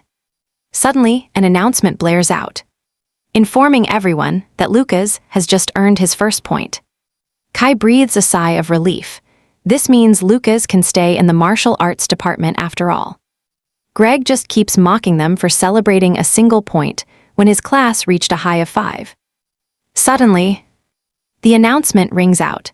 Lucas just scored 4 more points, hitting a grand total of 5. Greg's brain practically short-circuits. A martial arts student just matched the absolute best score in his elite class. Inside, Lucas realizes his presence alone has completely terrified every single beast. This is perfect. Now his classmates can rack up points easily. With that settled, he decides the only goal left is a perfect score. Lucas goes on an absolute rampage, easily taming every single monster until he grabs that elusive perfect score of 10. Greg's jaw hits the floor as Lucas walks out with that perfect 10, looking cooler than ever. Julia cheers wildly. But honestly, she isn't that shocked. She knows exactly what her brother is capable of. She rushes over for a massive hug, and Lucas gives her a gentle head pat. Greg isn't having it. He starts shouting that no martial arts freshman could possibly tame 10 beasts. He spins around to Siegel, demanding to know if he rigged the results. But before Siegel can even speak, the chief examiner steps in. He asks Greg if he's really accusing a high-ranking examiner of taking bribes and faking scores. The second Greg hears that, he realizes he's messed with the wrong people. These examiners are not to be trifled with. He immediately backtracks, stuttering that he didn't mean it like that. He tries to pivot, claiming that, since that dummy doll broke during the entrance exam, another perfect score seems a little too convenient. Since Greg is so concerned about integrity, the examiner agrees to inspect the barrier. It is time for a full review. Kai is fuming. He can't believe they're holding a serious review just because a martial arts student won. But Lucas just smiles. He tells Kai not to sweat it. They can look all they want since he's got nothing to hide. 10 minutes later, the examiner pulls back the barrier. And those beasts try to bolt instantly. Luckily, they're all held tight by the restraints. The examiner confirms they're agitated, but definitely not weak enough to warrant moving the venue. One of the other examiners asks point blank if Lucas got those points fairly. The chief examiner nods. He couldn't find a single thing out of place. Still, he has a gut feeling that something happened with those magical beasts. With no evidence of foul play, they decide to continue the tournament, while those 10 defeated beasts are sent for more testing. The exam is officially back on. Lucas is a bit disappointed they didn't find anything wrong, because it means they still don't believe in his true power. He isn't worried, though. The real surprise is just getting started since Tishi and the other students are about to follow right behind him. Tishi charges into the venue, fired up and determined not to let Lucas outshine her. Entering, she hunts the beasts, aiming to make them submit in under 30 seconds. Then they see her. All they see is Lucas everywhere they look, and they are starting to panic. Before Tishi can even lay a finger on them, they have already started to submit. She can't believe a level 3 dark wolf surrendered so easily without her landing a single blow. Tishi wonders if this is just a fluke or a sign that martial arts students are not as weak as everyone else seems to believe. Tishi goes on the hunt, tracking down the beasts and forcing them all to surrender. And in record time, she also locks in a perfect score of 10 points. The martial arts students celebrate another flawless run. Her time was even faster than Lucas's. The examiners are completely baffled by what they are seeing right now. They decide to send those defeated beasts out for a full inspection immediately. Tishi walks out with a smirk, remembering what Lucas said about the beasts not being scary. This gives her a massive confidence boost. Martial artists are not inferior to mages after all. Right after Tishi, Sharp, Collins, and Kai II also hit perfect scores, keeping the winning streak alive. By the time the tournament finally wrapped up, every single martial arts student achieved a perfect score, dominating the top ranks. Sagal lets out a rare smile, realizing all his students passed with flying colors. Later, the headmaster finds out there were 0 abnormalities found with the beasts. This leaves everyone wondering why only the martial arts students got such insane results. The chief examiner then steps forward with a theory of his own. He thinks the beasts were already terrified after being battered by the constant attacks from the mage class students who went before the martial artists. His colleague adds that they have held this tournament for years, and they have never seen anything quite like this happen before. But keep in mind, this is the first tournament since the martial arts department was founded. The examiner believes the brutal close-quarters combat of the martial artists likely pushed the beast's fear to a whole new level. Because of this, the headmaster suggests letting the martial arts department compete first next year to be fair. Still, the current results stand. Suddenly, Greg bursts into the room. He is fuming, arguing that the martial arts department should not be tied for first with the elites. The headmaster confirms the ranking and asks if Greg has a problem with that. Greg nervously says no, but then he argues it is totally unfair that the martial arts department is winning through pure luck. Just then, Atani, who is also in the room, cuts in, saying luck is just another form of ability. Atani tells the group they cannot toss the results out. It was not the students' fault. The headmaster sides with Atani and tells the staff to announce the final results. Greg is absolutely salty about this and silently vows he will remember what happened today. The headmaster then asks Atani for his take, since he is a level 9 martial arts master. He must have figured out the real cause behind this whole situation. Atani plays it cool, saying he cannot share the specifics just yet. But he assures the headmaster that this is actually a great thing for the school. Deep down, Atani chooses to stay quiet about Lucas's true power, just as the boy wanted. Elsewhere, Kai and the martial arts crew are partying hard over their perfect scores. Lucas plays it cool, giving all the credit to Sigel's special training regime. The thing is, our boy Lucas is just making sure no one suspects his involvement. Kai pivots, asking the group how they'll spend their 20-point first-place bonus. Sharp staying thrifty since he's still on the hook for Kai's meals later. Kai, though, is eyeing top-tier materials for next month's heavy-duty combat training. Lucas is caught off guard when Kai mentions the upcoming event known as Allen Tower. This place is the Academy's unique trial grounds. It's a phantom world packed with magical beasts, beastkin, and massive giants. Since it's all phantoms, nobody actually dies, letting students go all out for real. It's the ultimate way to build genuine combat strength against different races. Problem is, only 100 freshmen get in. And 12 elite core students already have guaranteed slots, meaning they must secure the rest. Kai explains that spots depend on the taming tournament rankings. With their perfect scores, Kai's confident. Suddenly, Sharp and Collins bolt for the door. They're racing to the shop to snag the best training equipment. Seeing their sudden drive, Lucas realizes these guys are hungry to grow stronger. He's glad he helped them score big. Then Kai grabs him, suggesting they should also hit the shop. But Lucas declines, pulling out the pendant given by Sigel. It's shaped like a beast's tooth, and Lucas needs to examine it. It's a rare reward reserved for the tournament's top 3 achievers. Kai jokes that if the order changed, Tishi would own it. Lucas just smiles, crediting his insane luck. Kai heads out to catch up with the other students. Meanwhile, the mage department hears the martial arts scores leaked. They're absolutely fuming, especially everyone in Greg's class.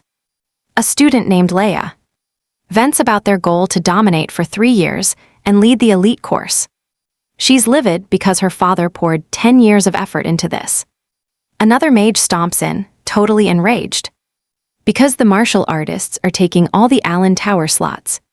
One guy tries to calm the group down, reminding them they didn't cheat, but someone screams bribery. That theory spreads like wildfire. They point out Kai's massive family wealth. They could have easily bought off the teachers.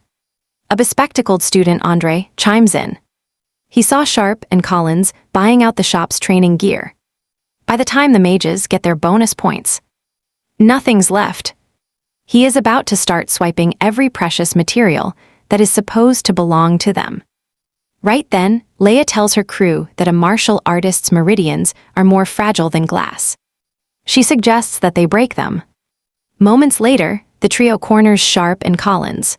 Sharp drops first, and once Collins sees that horrific wound on his back, Collins realizes that he has been hit with a lethal poison. Desperate, Collins offers to hand over every single point they have. But Leia blasts him down. Points, they are not here for anything like that. Why are you attacking us? He gasps. Leia reveals she has a simple demand. They have to crawl back to the martial arts department exactly the way they are. She wants them to tell everyone their lives are worth less than worthless, weak insects. Hours pass, and Lucas and Kai are still searching for their missing friends. They roam the yard, shouting their names into the air. Lucas is seriously worried, but Kai is convinced that the two are only running late. However, Lucas tells him the situation is different. He has never smelled such an intense scent of blood on this road. Suddenly, he locks onto where the blood is coming from. He sprints off in that direction. Kai is shocked to see him running. He follows, and they soon find Collins and Sharp bloodied in the bushes. Rage consumes Lucas. He demands to know who did this to his friends. Lucas grabs them both to check their vitals, and with the last of his strength, Collins whispers that Leia and Greg's crew are the ones responsible. The second Lucas realizes their meridians have been severed, his anger completely goes off the charts. Kai lets out a terrified scream. They are alive, Lucas says, just unconscious. Lucas orders Kai to find medicine while he tries to stop the bleeding. Kai nods and immediately sprints away. After he leaves, Lucas inspects them. Their bones are literally shattered into pieces. This is that brutal bone-crushing technique used by black market assassins. He swears to destroy whoever used such a cruel technique on them. This is far beyond bullying. To him, this is nothing less than straight-up attempted murder. Sharp struggles to breathe while crying out for his mother.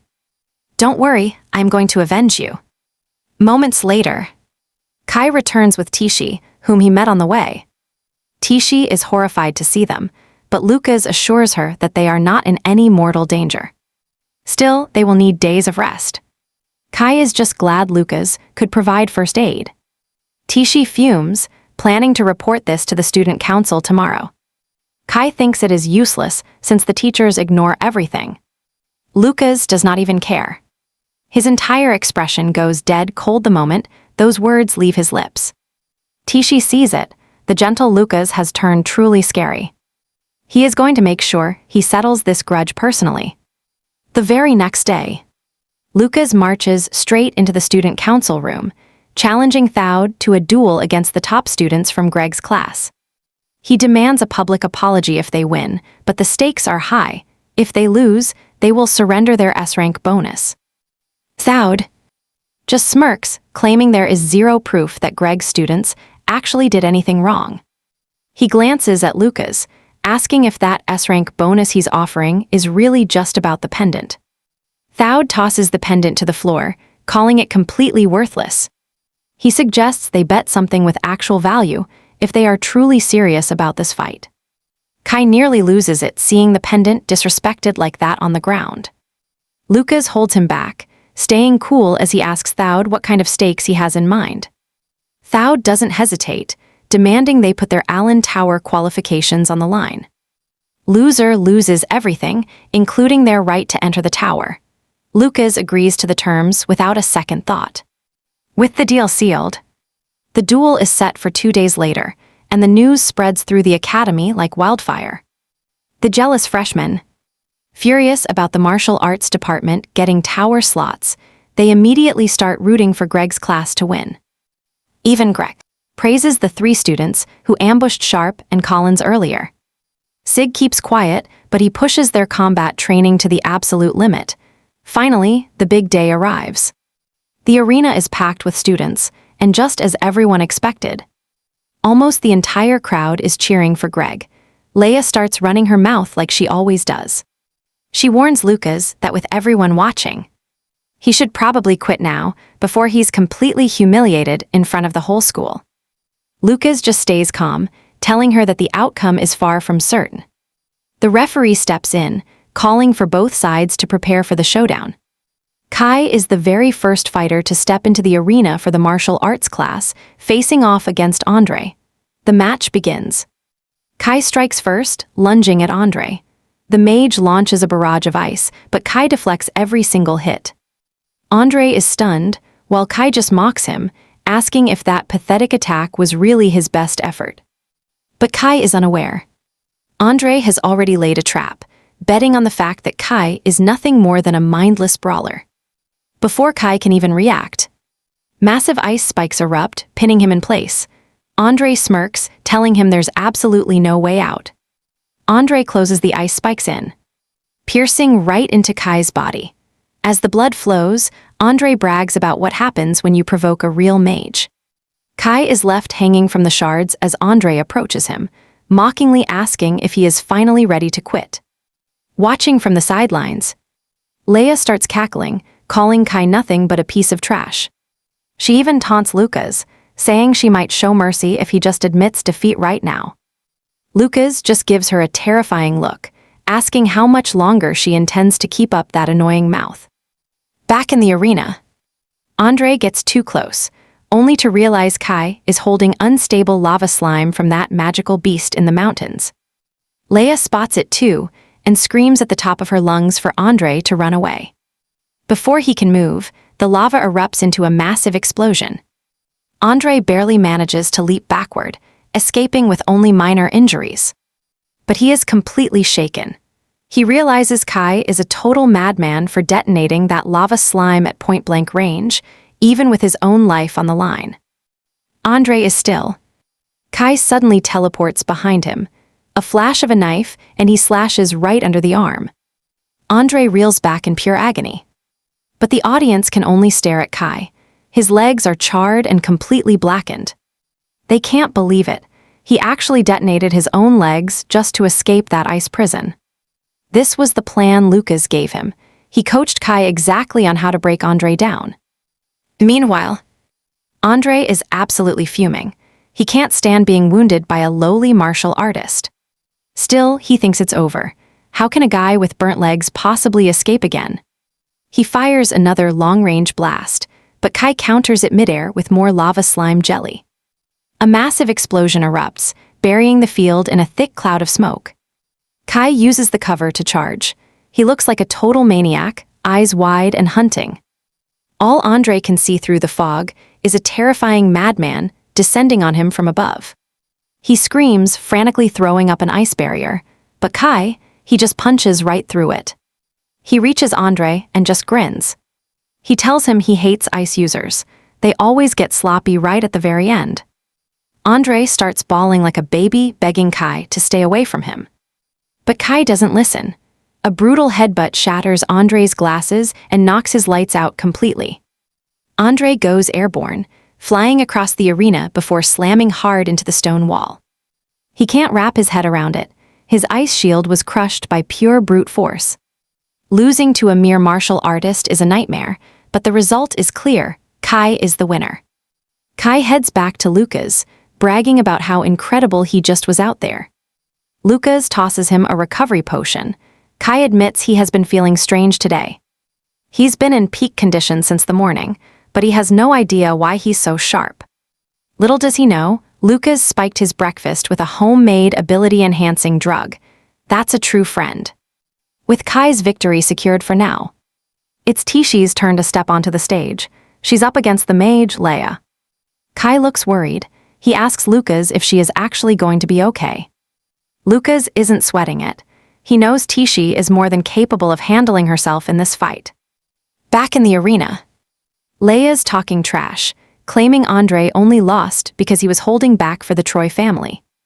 Tishi is livid. Nobody wants to give Kai credit for his skill. Time to change that. She is still fuming when Leia suddenly hurls a surprise magic attack right at her. Tishi manages to dodge it by a hair. But she knows the truth. If that had hit her, she would have been torn to pieces. Leia starts lecturing her about how martial artists are too obsessed with moral principles. To mages, the only thing that matters in the end is the result. She launches another wave of magic, but Tishi is locked in and ready this time. She smashes through every spell and closes the distance with terrifying, high-speed momentum. Tishi lands a hit on Leia's face. The mage is stunned. How can a level 1 be this fast? Before Leia can react, Tishi grabs her arm. It's time for a little lesson on how things really work. She squeezes hard, telling her that martial arts value human life. Mages like her are just trash. Leia has no idea what's happening. Tishi unleashes a flurry of rapid blows, specifically targeting the mage's meridians with pinpoint accuracy. By the time Tishi stops, the entire audience is left in a state of shock. Lucas is actually impressed. Seems Tishi didn't let him down after all. Leia collapses right in the arena. That makes 2 massive wins for the martial arts department. Turns out Leia had hidden poison needles, but Tishi never even gave her the chance to use them. Thawd was the one who permitted it. Mina is absolutely furious, but Thawd shrugs it off like it's no big deal. The arena is in an uproar. Nobody expected this martial arts domination. Even the third student lining up to face Lucas is shaking. They're getting totally humiliated. Still, he thinks he has a shot with his most dangerous technique. The third match kicks off, and Lucas's opponent lunges forward at insane speeds. Actually, he's a physical specialist. That's why he's so confident he can win. He's betting on speed, certain Lucas won't be able to track him. Tishi sees Lucas staying still, choosing defense over a reckless attack. Lucas isn't showing his true power yet. He wants to test the guy first. Then Lucas stuns everyone, appearing instantly, aiming a punch straight for his head. Lucas intentionally misses, letting the guy leap back in a panic. The guy throws a knife, but fear takes over as he feels Lucas's terrifying aura. Still, the guy activates his plan, recalling the knife he threw earlier. As it whistles back, it cuts Lucas's neck, but he doesn't even budge. He boasts that his bone-crushing move is unstoppable. He charges again, boasting he'll shatter every bone in Lucas's body. Just as he gets close, Lucas sidesteps, coldly telling him he's not getting away with this. He's shocked his technique failed. Lucas is still moving. Kai is worried. Something is definitely wrong with Lucas. The opponent sneaks up behind him. Thinking he's won, he tries to drive his knife into Lucas's neck. Suddenly, Lucas grabs his arm. Enough games, it's finally his turn. Lucas smashes the ground, creating a massive cloud of dust. The guy is terrified by the sheer force Lucas generated. Now that they're hidden from everyone's sight, Lucas lets him know that nobody sees what happens next. The idiot still thinks he has a chance. But Lucas slams him, stabbing his hand with the dagger. Lucas asks how it feels to be stabbed like Collins and Sharp. Then, Lucas punches him around like a toy. It hits him, his magic won't work. Lucas's attack completely severed his magical meridians.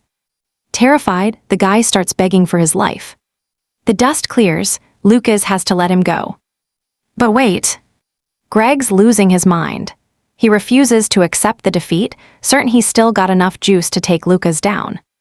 Sigult is just disgusted. He can't believe Greg is blind to the sheer amount of damage his own student has taken. Even so, Sigil's got a bad feeling. This whole mess could spark some serious heat for the entire department. With Lucas victorious, the martial arts crew finally secures 3 straight wins, and the students absolutely lose it. Time to celebrate. Lucas heads back to his crew, but the guy suddenly lunges from behind. He's aiming a knife straight for the neck, total cheap shot. Too slow. In a blink, Lucas vanishes into thin air, reappearing right behind his attacker. He doesn't hesitate, one precise strike to the neck with a very specific technique. The second it connects, the guy feels it. Something vital is draining out of him. He hits the dirt hard, blacking out with one final thought, what on earth did Lucas just do? Lucas towers over him, asking if he really thought he was the only one who could pull off a move like that. Iowa's eyes go wide. She's paralyzed with fear. Julia catches it immediately and asks what's got her so spooked. Turns out Iowa knows that move. It's the legendary Meridian Severance technique. We're talking high-level stuff pulled straight from the ancient texts. Fact is, not a single soul in the Empire has pulled this off in over 100 years. Now she's really spiraling. Who exactly is this Lucas guy? With the duel over, the martial arts students are on cloud 9, soaking in the glory. They've finally earned those sweet bragging rights, mocking the mages as cowards who only win with dirty tricks. The hype is real. Now they're convinced they can go toe-to-toe with any mage out there. Suddenly, Sigelt shuts it down. He reminds them that they're getting ahead of themselves. Didn't he say not to get cocky? One kid pushes back, pointing out they dominated the taming tournament too. Sig drops some truth. He tells them they only won that because the beasts were exhausted from being constantly hammered. Plain and simple, Sigel calls it luck. He admits the duel took skill, sure. But only the actual fighters showed real talent, so he throws a hard question their way. Are they really okay with just coasting on the coattails of the strong forever? Do they want to stay weak and vulnerable, just like Collins and Sharp were? He makes it clear. They'll never reach the top if they keep living with that lazy mindset. He turns to leave. Sigelt's final parting shot. If this is all they've got, they might as well just quit right now. Those words cut deep. Every student there feels the burn, vowing to train harder and prove their worth. Lucas stays silent. He knows the teacher hit the nail on the head. Confidence is great for any martial artist to have. But ego without the sweat to back it up, that's a dead end. Later, Sigel bumps into Linda, and she's actually impressed. She jokes that he's finally starting to act like a real homeroom teacher. He just shrugs. He's only doing this so these kids don't make the same mistakes he did. He asks what she's after, and she hands over an envelope. It's the medical report on Lucas's opponent. The damage is insane. His meridians have literally burst into a spiderweb pattern. It is identical to the ancient forbidden technique known as meridian crusher. We see him in the infirmary, writhing in agony after losing every ounce of his magic. His father storms into the school, absolutely furious that his son can never use magic again. He demands severe punishment, starting with the total disbandment of the martial arts class. Right then, Siglet enters the room, telling the man he is right to demand punishment because the magic Leia and her crew, used during the duel, is a perfect match for what happened to Sharp and Collins. Siglet makes it clear, Leia and her friends are definitely the ones who severely crippled his own students. He then tells the headmaster to punish Greg and his class, as they are the true aggressors in this situation. Greg is stunned that Siglet is bringing this up at such a chaotic moment. Greg interrupts, snapping at Siglet not to change the subject right now. He says they are currently focusing on who hit his student, Break, with that forbidden technique. Siglet calmly replies that it has not been officially confirmed as the forbidden technique, since a mere rookie could never hope to wield a meridian crusher. Break's father, however, secretly agrees. There is no way an incompetent failure like Lucas could ever do this. A boy rejected by the gods could never control an ancient forbidden art like that. Greg argues that a high-level martial artist could definitely wield such a technique. Looking back at everything that happened, Greg points out that the only master at the arena was Siglet himself. Tension explodes between them. Siglet walks right up to Greg's face, telling him that, if he really could use that forbidden technique, he would have used it on him ages ago. The headmaster then asks Siglet to explain Break's condition. Siglet simply suggests that maybe karma has finally caught up to the boy. Apparently, Siglet had already questioned Lucas about the entire incident. And Lucas stood his ground, insisting he never used any forbidden arts. Lucas even shared a wild theory of his own about what actually happened. He says Break paid a fortune to black market assassins to learn how to torture people.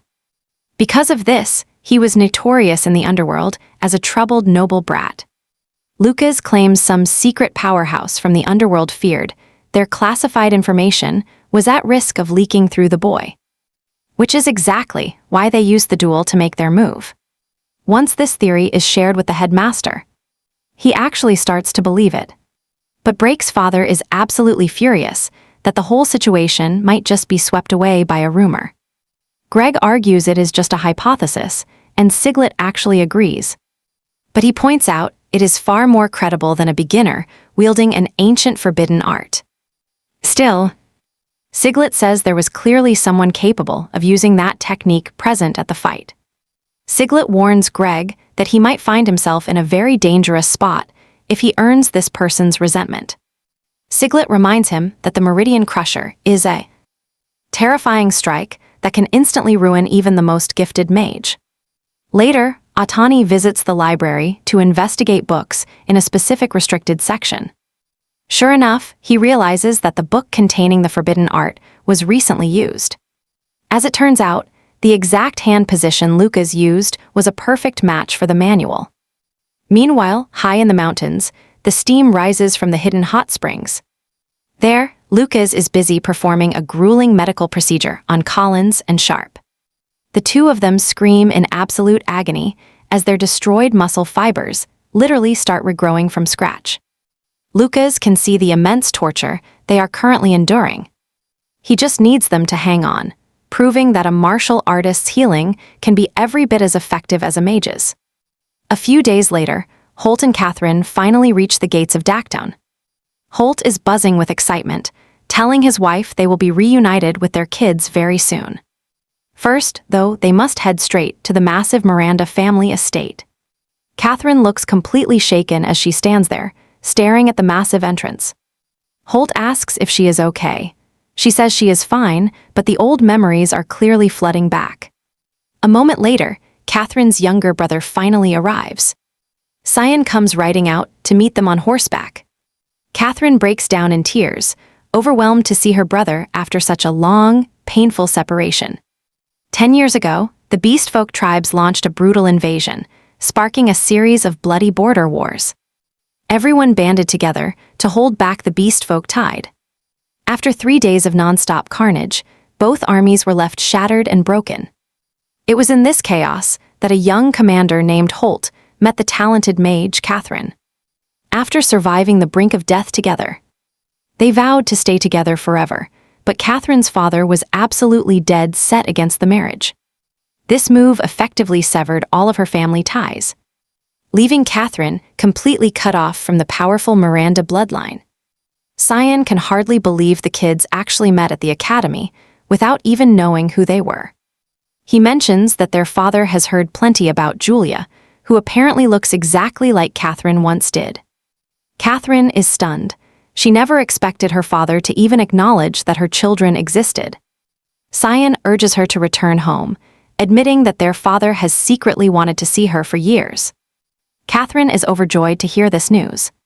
But Cyan clarifies the offer. Their father only wants to see her. Holt understands the situation instantly. He tells her to go visit while he makes his way toward the front lines. Catherine starts to protest, but Holt stops her. He is just genuinely happy that his wife finally has a chance to return home. He promises to come back and pick her up the moment the campaign is over. Watching this play out, Cyan realizes Holt is a truly selfless husband. He completely swallowed his pride and reached out for help just to fix Catherine's family. Despite all of his efforts, their father still holds a grudge, disgusted that his daughter chose to marry a mere martial artist. Cyan wishes someone would finally come along and shatter the world's deep prejudice against martial artists for good. Back at the academy, Kai and Lucas, they head to the cafeteria with Julia. Meanwhile, rumors of the assassin attack have already spread like wildfire. Moments later, Kai leaves to bring food to Collins and Sharp, leaving Julia and Lucas alone for a moment. Lucas eventually notices Julia's elegant new hairpin. She reveals that Iowa gave it to her, claiming it was a gift from the Mirandas. Lucas is actually happy to hear that.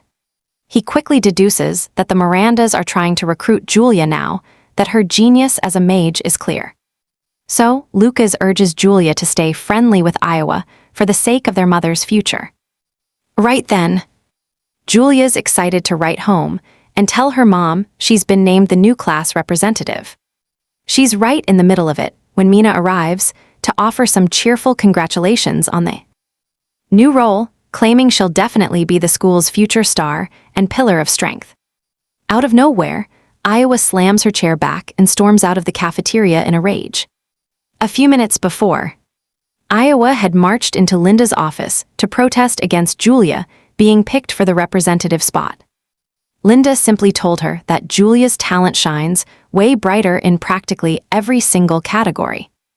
making her the obvious and most capable choice for the prestigious leadership position. Even though Linda wants her to understand, Iowa just can't stomach the fact that she lost to Julia once again. She's convinced the teacher only picked Julia because of some secret favoritism or personal bias. Watching her stomp out of the room, Julia notices her anger and realizes the girl hasn't even touched her lunch properly. Mina asks if they're close, and Julia explains they're roommates, so she's seen her in action. Julia even admits that Iowa's mental magic was totally incredible to witness for the first time. Mina agrees that mental magic is rare, but she suddenly pauses to take a precaution. She casts a silent mute magic circle so no one can eavesdrop on their private chat. Mina warns that mental magic users who are actually smart are always going to be a total nightmare to manage. Mina tries to shift things by bragging about her own wind magic and playful nature. But Lucas sees right through the act and tells her to just get to the point. Mina immediately realizes that Lucas is keeping his guard up against her. Still, she's confident she can manipulate Julia easily since the girl clearly looks up to her. Realizing Lucas is sharp, Mina admits defeat and decides to get straight to the real business. She asks the pair if they're aware of the lethal magical beast mountain range lurking right behind the academy's walls. Apparently, there's been some bizarre ecological shifts happening deep within that dark forest lately. Mina reveals that all the low-level beasts have suddenly vanished, and even the common leopard cubs that usually swarm the place are nowhere to be found. Just 3 days ago, the Empire's scouts found evidence of a high-level beast slayer in the area. Julia panics instantly, terrified that they might have stumbled upon Yuru's secret hiding place. Luckily, Lucas catches the slip and fakes a loud cough to drown out Julia's nervous reaction. He casually asks Mina if she's trying to recruit them for a field mission in the woods. He also asks about the mission's difficulty. When Mina sees he's not taking it seriously, she drops the biggest incentive of all. Success means 100 points. Hearing that, Lucas is all in, suddenly ready to fight for that reward. He confidently declares that he and Julia can definitely handle it. Switch over to the Miranda estate, where Catherine is currently stuck at a very awkward dinner with her brother and father. Cyan can't believe his father is forcing Catherine into the guest room despite her own room being ready. It just shows how stubborn the old man really is. Catherine hasn't even taken a bite, and the tension in the room feels like a funeral wake.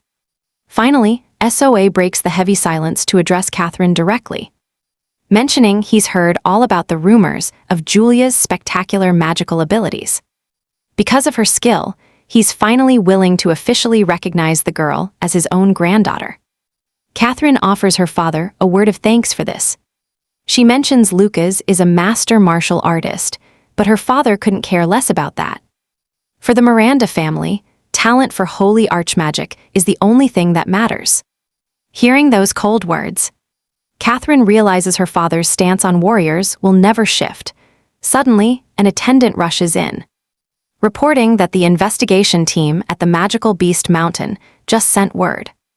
Cyan and Catherine are stunned to find out an active investigation is even happening out there.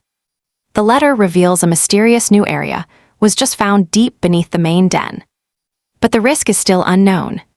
Catherine immediately jumps up to question her father, worried since the school is sitting right next to that dangerous mountain range.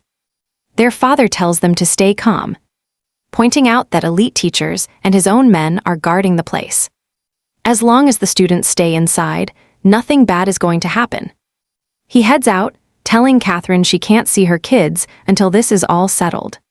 She follows orders, but a mother's intuition has her feeling incredibly uneasy. Back at the academy, Mina heads to the desk to officially sign up for the mission, only to find the mission criteria have suddenly changed, meaning she can only accept if she brings 5 members. The clerk reveals that the student council president was the one who changed the rules overnight after some strange anomaly was reported in the caves. When Mina hears that name, she knows Thought is just trying to sabotage her, betting she can't find 5 members. Seeing her struggle, Lucas realizes Mina isn't exactly popular, making it nearly impossible to fill the roster. It hits him that this is exactly why she's been clinging to Julia since day one. Mina returns, suggesting they might just have to give up on the whole thing. But Lucas tells her to relax, he and Julia will handle the recruiting. Mina thanks them, though she secretly feels guilty for using them like game pieces. Just as you'd expect. Lucas brings Kai on board, who is more than happy to join. Kai is hyped because his parents just bought him top-tier gear he's dying to test. Julia recruits Maya, and when Mina sees the final squad, she can't believe she's actually heading out with a bunch of freshmen. Lucas quietly asks Julia why she picked Maya instead of Iowa. Julia admits Iowa isn't ready to listen yet. This team looks super green. So Mina plans to carry the mission, using her and Julia's raw strength. She wants to move out fast because even with speed magic, the trek to the beast den will take half a day. Fast forward a few hours. They finally reach the site. Spotting the Empire's flag, meaning the official survey team is already deep inside. Lucas is just relieved they haven't stumbled upon Yuru's hidden cave yet. Suddenly, a monster strikes from above. But before Lucas can even move, Mina swings in and slices it down with her wind magic. They're about to relax, but watch out. A beast appears behind Mina, charging straight for her. But Kai's on it. He leaps in, blocking the strike with his shield. He tells Mina to step back and leave the front line brawling to the boys. Lucas joins the fray, slicing through monsters while telling Kai not to hog all the glory. Kai instantly turns it into a contest, mocking Lucas about whether he can even keep up. Meanwhile in the back, Mia summons a massive water barrier, promising the team she has got them covered on support. Mina is actually impressed, seeing the team coordinate like this. It is exactly what she wanted. Since Julia is just watching, Mina tells her to join the fun. Julia weaves this insane lightning barrier magic that absolutely roasts every single monster flying their way. Kai is left speechless by the sheer raw power of Julia's lightning magic. Even Mina mumbles something quietly. But when Julia asks for a repeat, Mina just plays it off as nothing. The truth is, Mina is starting to realize something. She totally underestimated Lucas and the squad. These guys can actually hold their own. Once the dust finally settles, Mia starts healing the group, and Kai being Kai, he starts glazing her, calling her a goddess. Mia turns bright red, begging him to stop being so dramatic about a little healing. Though let's be real, if Lucas said that, she probably would have fainted right there. She shakes the thought away, figuring it is better if Lucas just stays safe and avoids getting hurt. The squad heads deeper into the cave, and they are stunned by the massive scale of it. Mina lights the way for everyone, but as they push forward, they realize this place is way bigger than anyone could have ever imagined. Kai points out that, with a cavern this massive, you could probably march an entire small army through these tunnels. But Lucas isn't buying it. This isn't a natural cave, it looks like it was excavated. He warns the group that this deep underground, it is going to be crawling with monsters. Mina nods. The further they descend, the more dangerous this mission is going to get. Suddenly, a pack of goblins lunges from the darkness.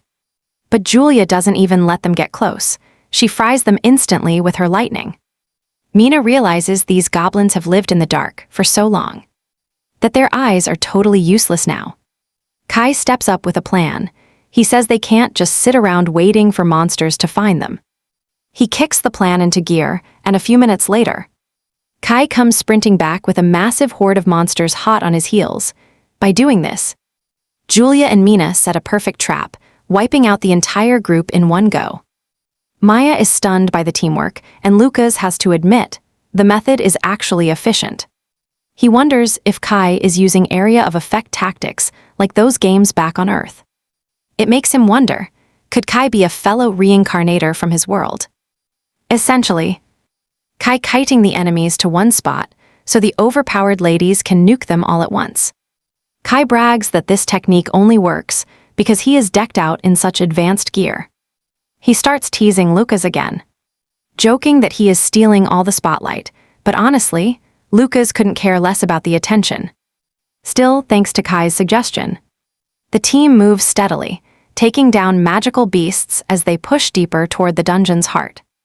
They even pass a section overflowing with treasure, but a few moments later, the girls decide to pull back and rest. But Kai is having way too much fun hunting. He sprints off solo to bait more enemies back to them. Kai comes charging back with a mob behind him, but he's in for a shock. The team has vanished. Unknown to him, they've tucked themselves away into a nearby opening to hide. Since Kai clearly isn't interested in taking a break, he's forced to haul it toward the cave entrance with the monsters hot on his heels. Lucas jokingly says they should just sacrifice him since he brought this on himself.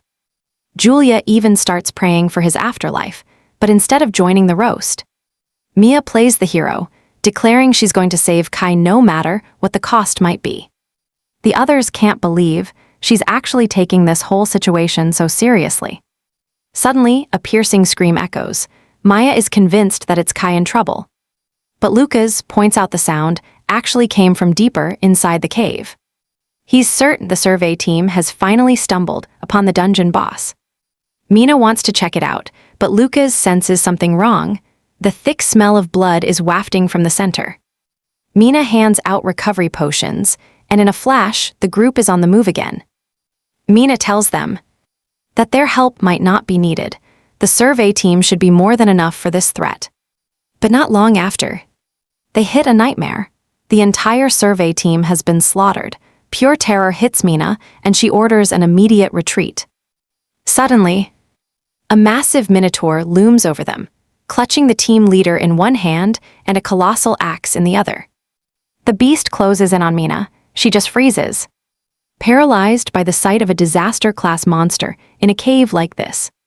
She watches the minotaur prepare to crush her, but Lucas is already charging to her side. He knows something is horribly wrong. A monster this terrifying should never have been here at all. Lucas shoves Mina out of danger, bracing himself to take the minotaur's blow head-on. But then, boom, a wall of ice stops the axe. Julia rushes to her brother's side, checking on him while wondering who cast that sudden ice shield. Lucas reveals the truth.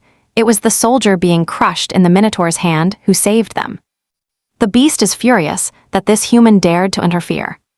The team is stunned, even with fatal wounds and his life fading fast. He still fought to protect them.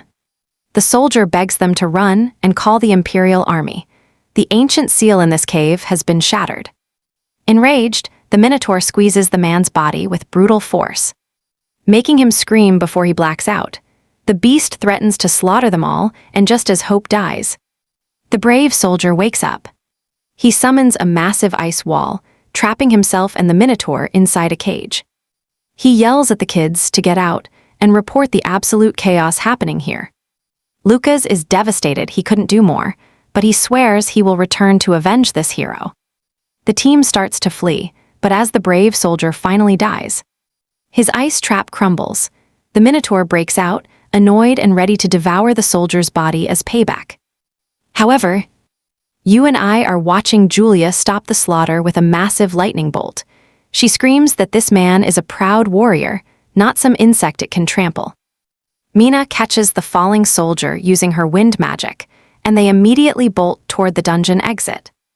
Lucas chooses to stay behind. He shouts to the team that he will hold off the beast alone. But Mina is terrified. Lucas stands no chance against a disaster-class beast like this. Lucas knows he is outmatched here. As they try to flee, the minotaur catches up. It smashes the cave ceiling, sending massive debris raining down everywhere. Lucas turns to face the threat, but Mina suddenly leaps in. She declares it is her duty as vice president to protect everyone here. Lucas is genuinely shocked. He thought she was just some selfish girl, but she is proving to be incredibly brave. Julia refuses to leave too. She will not abandon her brother or her friend. Mia reveals she already sent a message spell to Kai at the entrance, telling him to get reinforcements.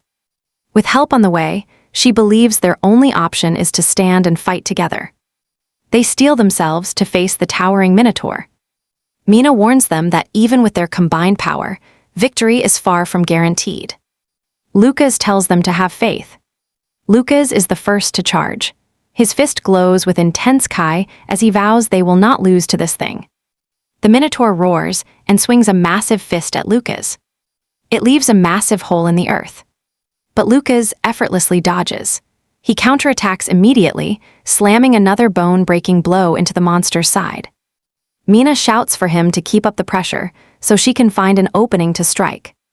The Minotaur is absolutely furious that this tiny human is causing so much trouble. But as you and I can see, Julia has been charging up a devastating lightning strike. Once her energy is fully gathered, she suddenly drops from above, warning the monster to stop bullying her brother. She blasts the beast with a pillar of lightning, forcing a pained roar from its throat. Lucas seizes the moment, punching the beast in its pressure points to lock its movements down. With the creature trapped, Julia unleashes her powerful thunder arrow bell spell. Mina joins the fray, slicing into the beast with her lethal wind cutter spell. Their combined magic is overwhelming. The Minotaur coughs up blood before crashing hard into the dirt. But the beast sneers, telling them it will slaughter them all once its legs have healed. Maya isn't having it. She tells the monster that it's over before drenching it with a massive water blast. Shockingly, the beast's legs have already healed. It mocks them, saying a little water doesn't hurt. The monster gets even more aggressive, threatening to eat every single one of them. But Julia is back above. She tells the beast it's about to learn what happens when you combine water and electricity. She promises the monster that it will pay for every single soldier it murdered today. She slams the Minotaur with her most powerful lightning strike yet. Thanks to the water, the electricity surges through the beast, frying every single nerve in its massive body. We can see how impressed Lucas is when he realizes the brilliant combo they pulled off. The attack is too much even for this beast. It collapses to the floor, completely unresponsive. Lucas leaps onto the fallen Minotaur, preparing to land the final blow. Suddenly, a terrifying dark aura explodes from the monster's body. Lucas is forced back, leaping away while the others watch in absolute horror. Before anyone can react, that Minotaur is already back on its feet. And honestly, it looks way more dangerous than it did just minutes ago. Out at the entrance, Kai feels a crushing pressure. He knows right then, things have taken a turn for the absolute worst. He sprints off to find backup, praying his team can just hold on a little longer. As the beast rises, a demonic insignia glows on its chest, blasting out a massive shock wave. Once its wounds finally finish healing, the Minotaur looks like a straight-up demon. Lucas knows this is bad. His ears are literally bleeding from the force of that roar. He quickly turns to check on the girls, hoping they are okay, but Mina just used the very last of her strength to shield the group. Even that wasn't enough. Every single one of them is gravely injured. Mina's power completely bottoms out, and she collapses, losing consciousness immediately. Worse yet, Lucas sees his sister bleeding from the head, completely out of it. That is it, any shred of restraint Lucas had left, completely gone. He charges the monster, throwing a punch packed with pure Kai energy. The beast tries to block, but Lucas is out for blood. He shatters the monster's hand like it is made of glass. He doesn't stop there. He goes for the second hand and pulverizes that too. However, the beast keeps raging. Lucas realizes this thing is insane. It is fighting as if it can't feel a single bit of pain. Shockingly, the Minotaur's arms just grow right back, before Lucas can even process it. The beast swings its massive axe. Lucas barely leaps back, narrowly avoiding a strike that would have ended him. But the damage is done. Lucas is coughing up blood from that sonic roar. The monster actually mocks his strength before lunging at him again. Lucas is forced to dodge around the tiny, cramped space. But that just makes the beast start smashing into the cave walls. Falling rocks are a nightmare for the injured girls. Predictably, a massive boulder heads straight for his sister Julia right now. But Lucas is there in a flash to save her. Then the beast lets out another roar. It echoes off the walls, making the sound even more deadly. Lucas tries to block it out, but the sheer intensity is literally crushing his internal organs. He spits up blood, leaving him frozen for a split second. That is all the opening the Minotaur needs to move in for the final kill. But wait, Lucas catches that axe head-on with a rock-solid defense. He sends a punch flying back, telling the beast it can call him finished only after it actually manages to beat him. That punch disarms the beast, and Lucas snatches the axe right out of the air. Charging right back at the monster, he shouts that it will never touch his friends as long as he is breathing. Lucas buries the axe deep into the beast's head, making it scream in pure agony. First is the content creation process. After having an idea, I will create an outline for each part. This is the idea, and this is the outline. After checking this outline carefully, I start writing detailed content based on the outline above. So this is my handwritten script. After I based it on that outline, after having the handwritten script, once this is done, we put it into a translation website. This is our internal translation website. We designed this website specifically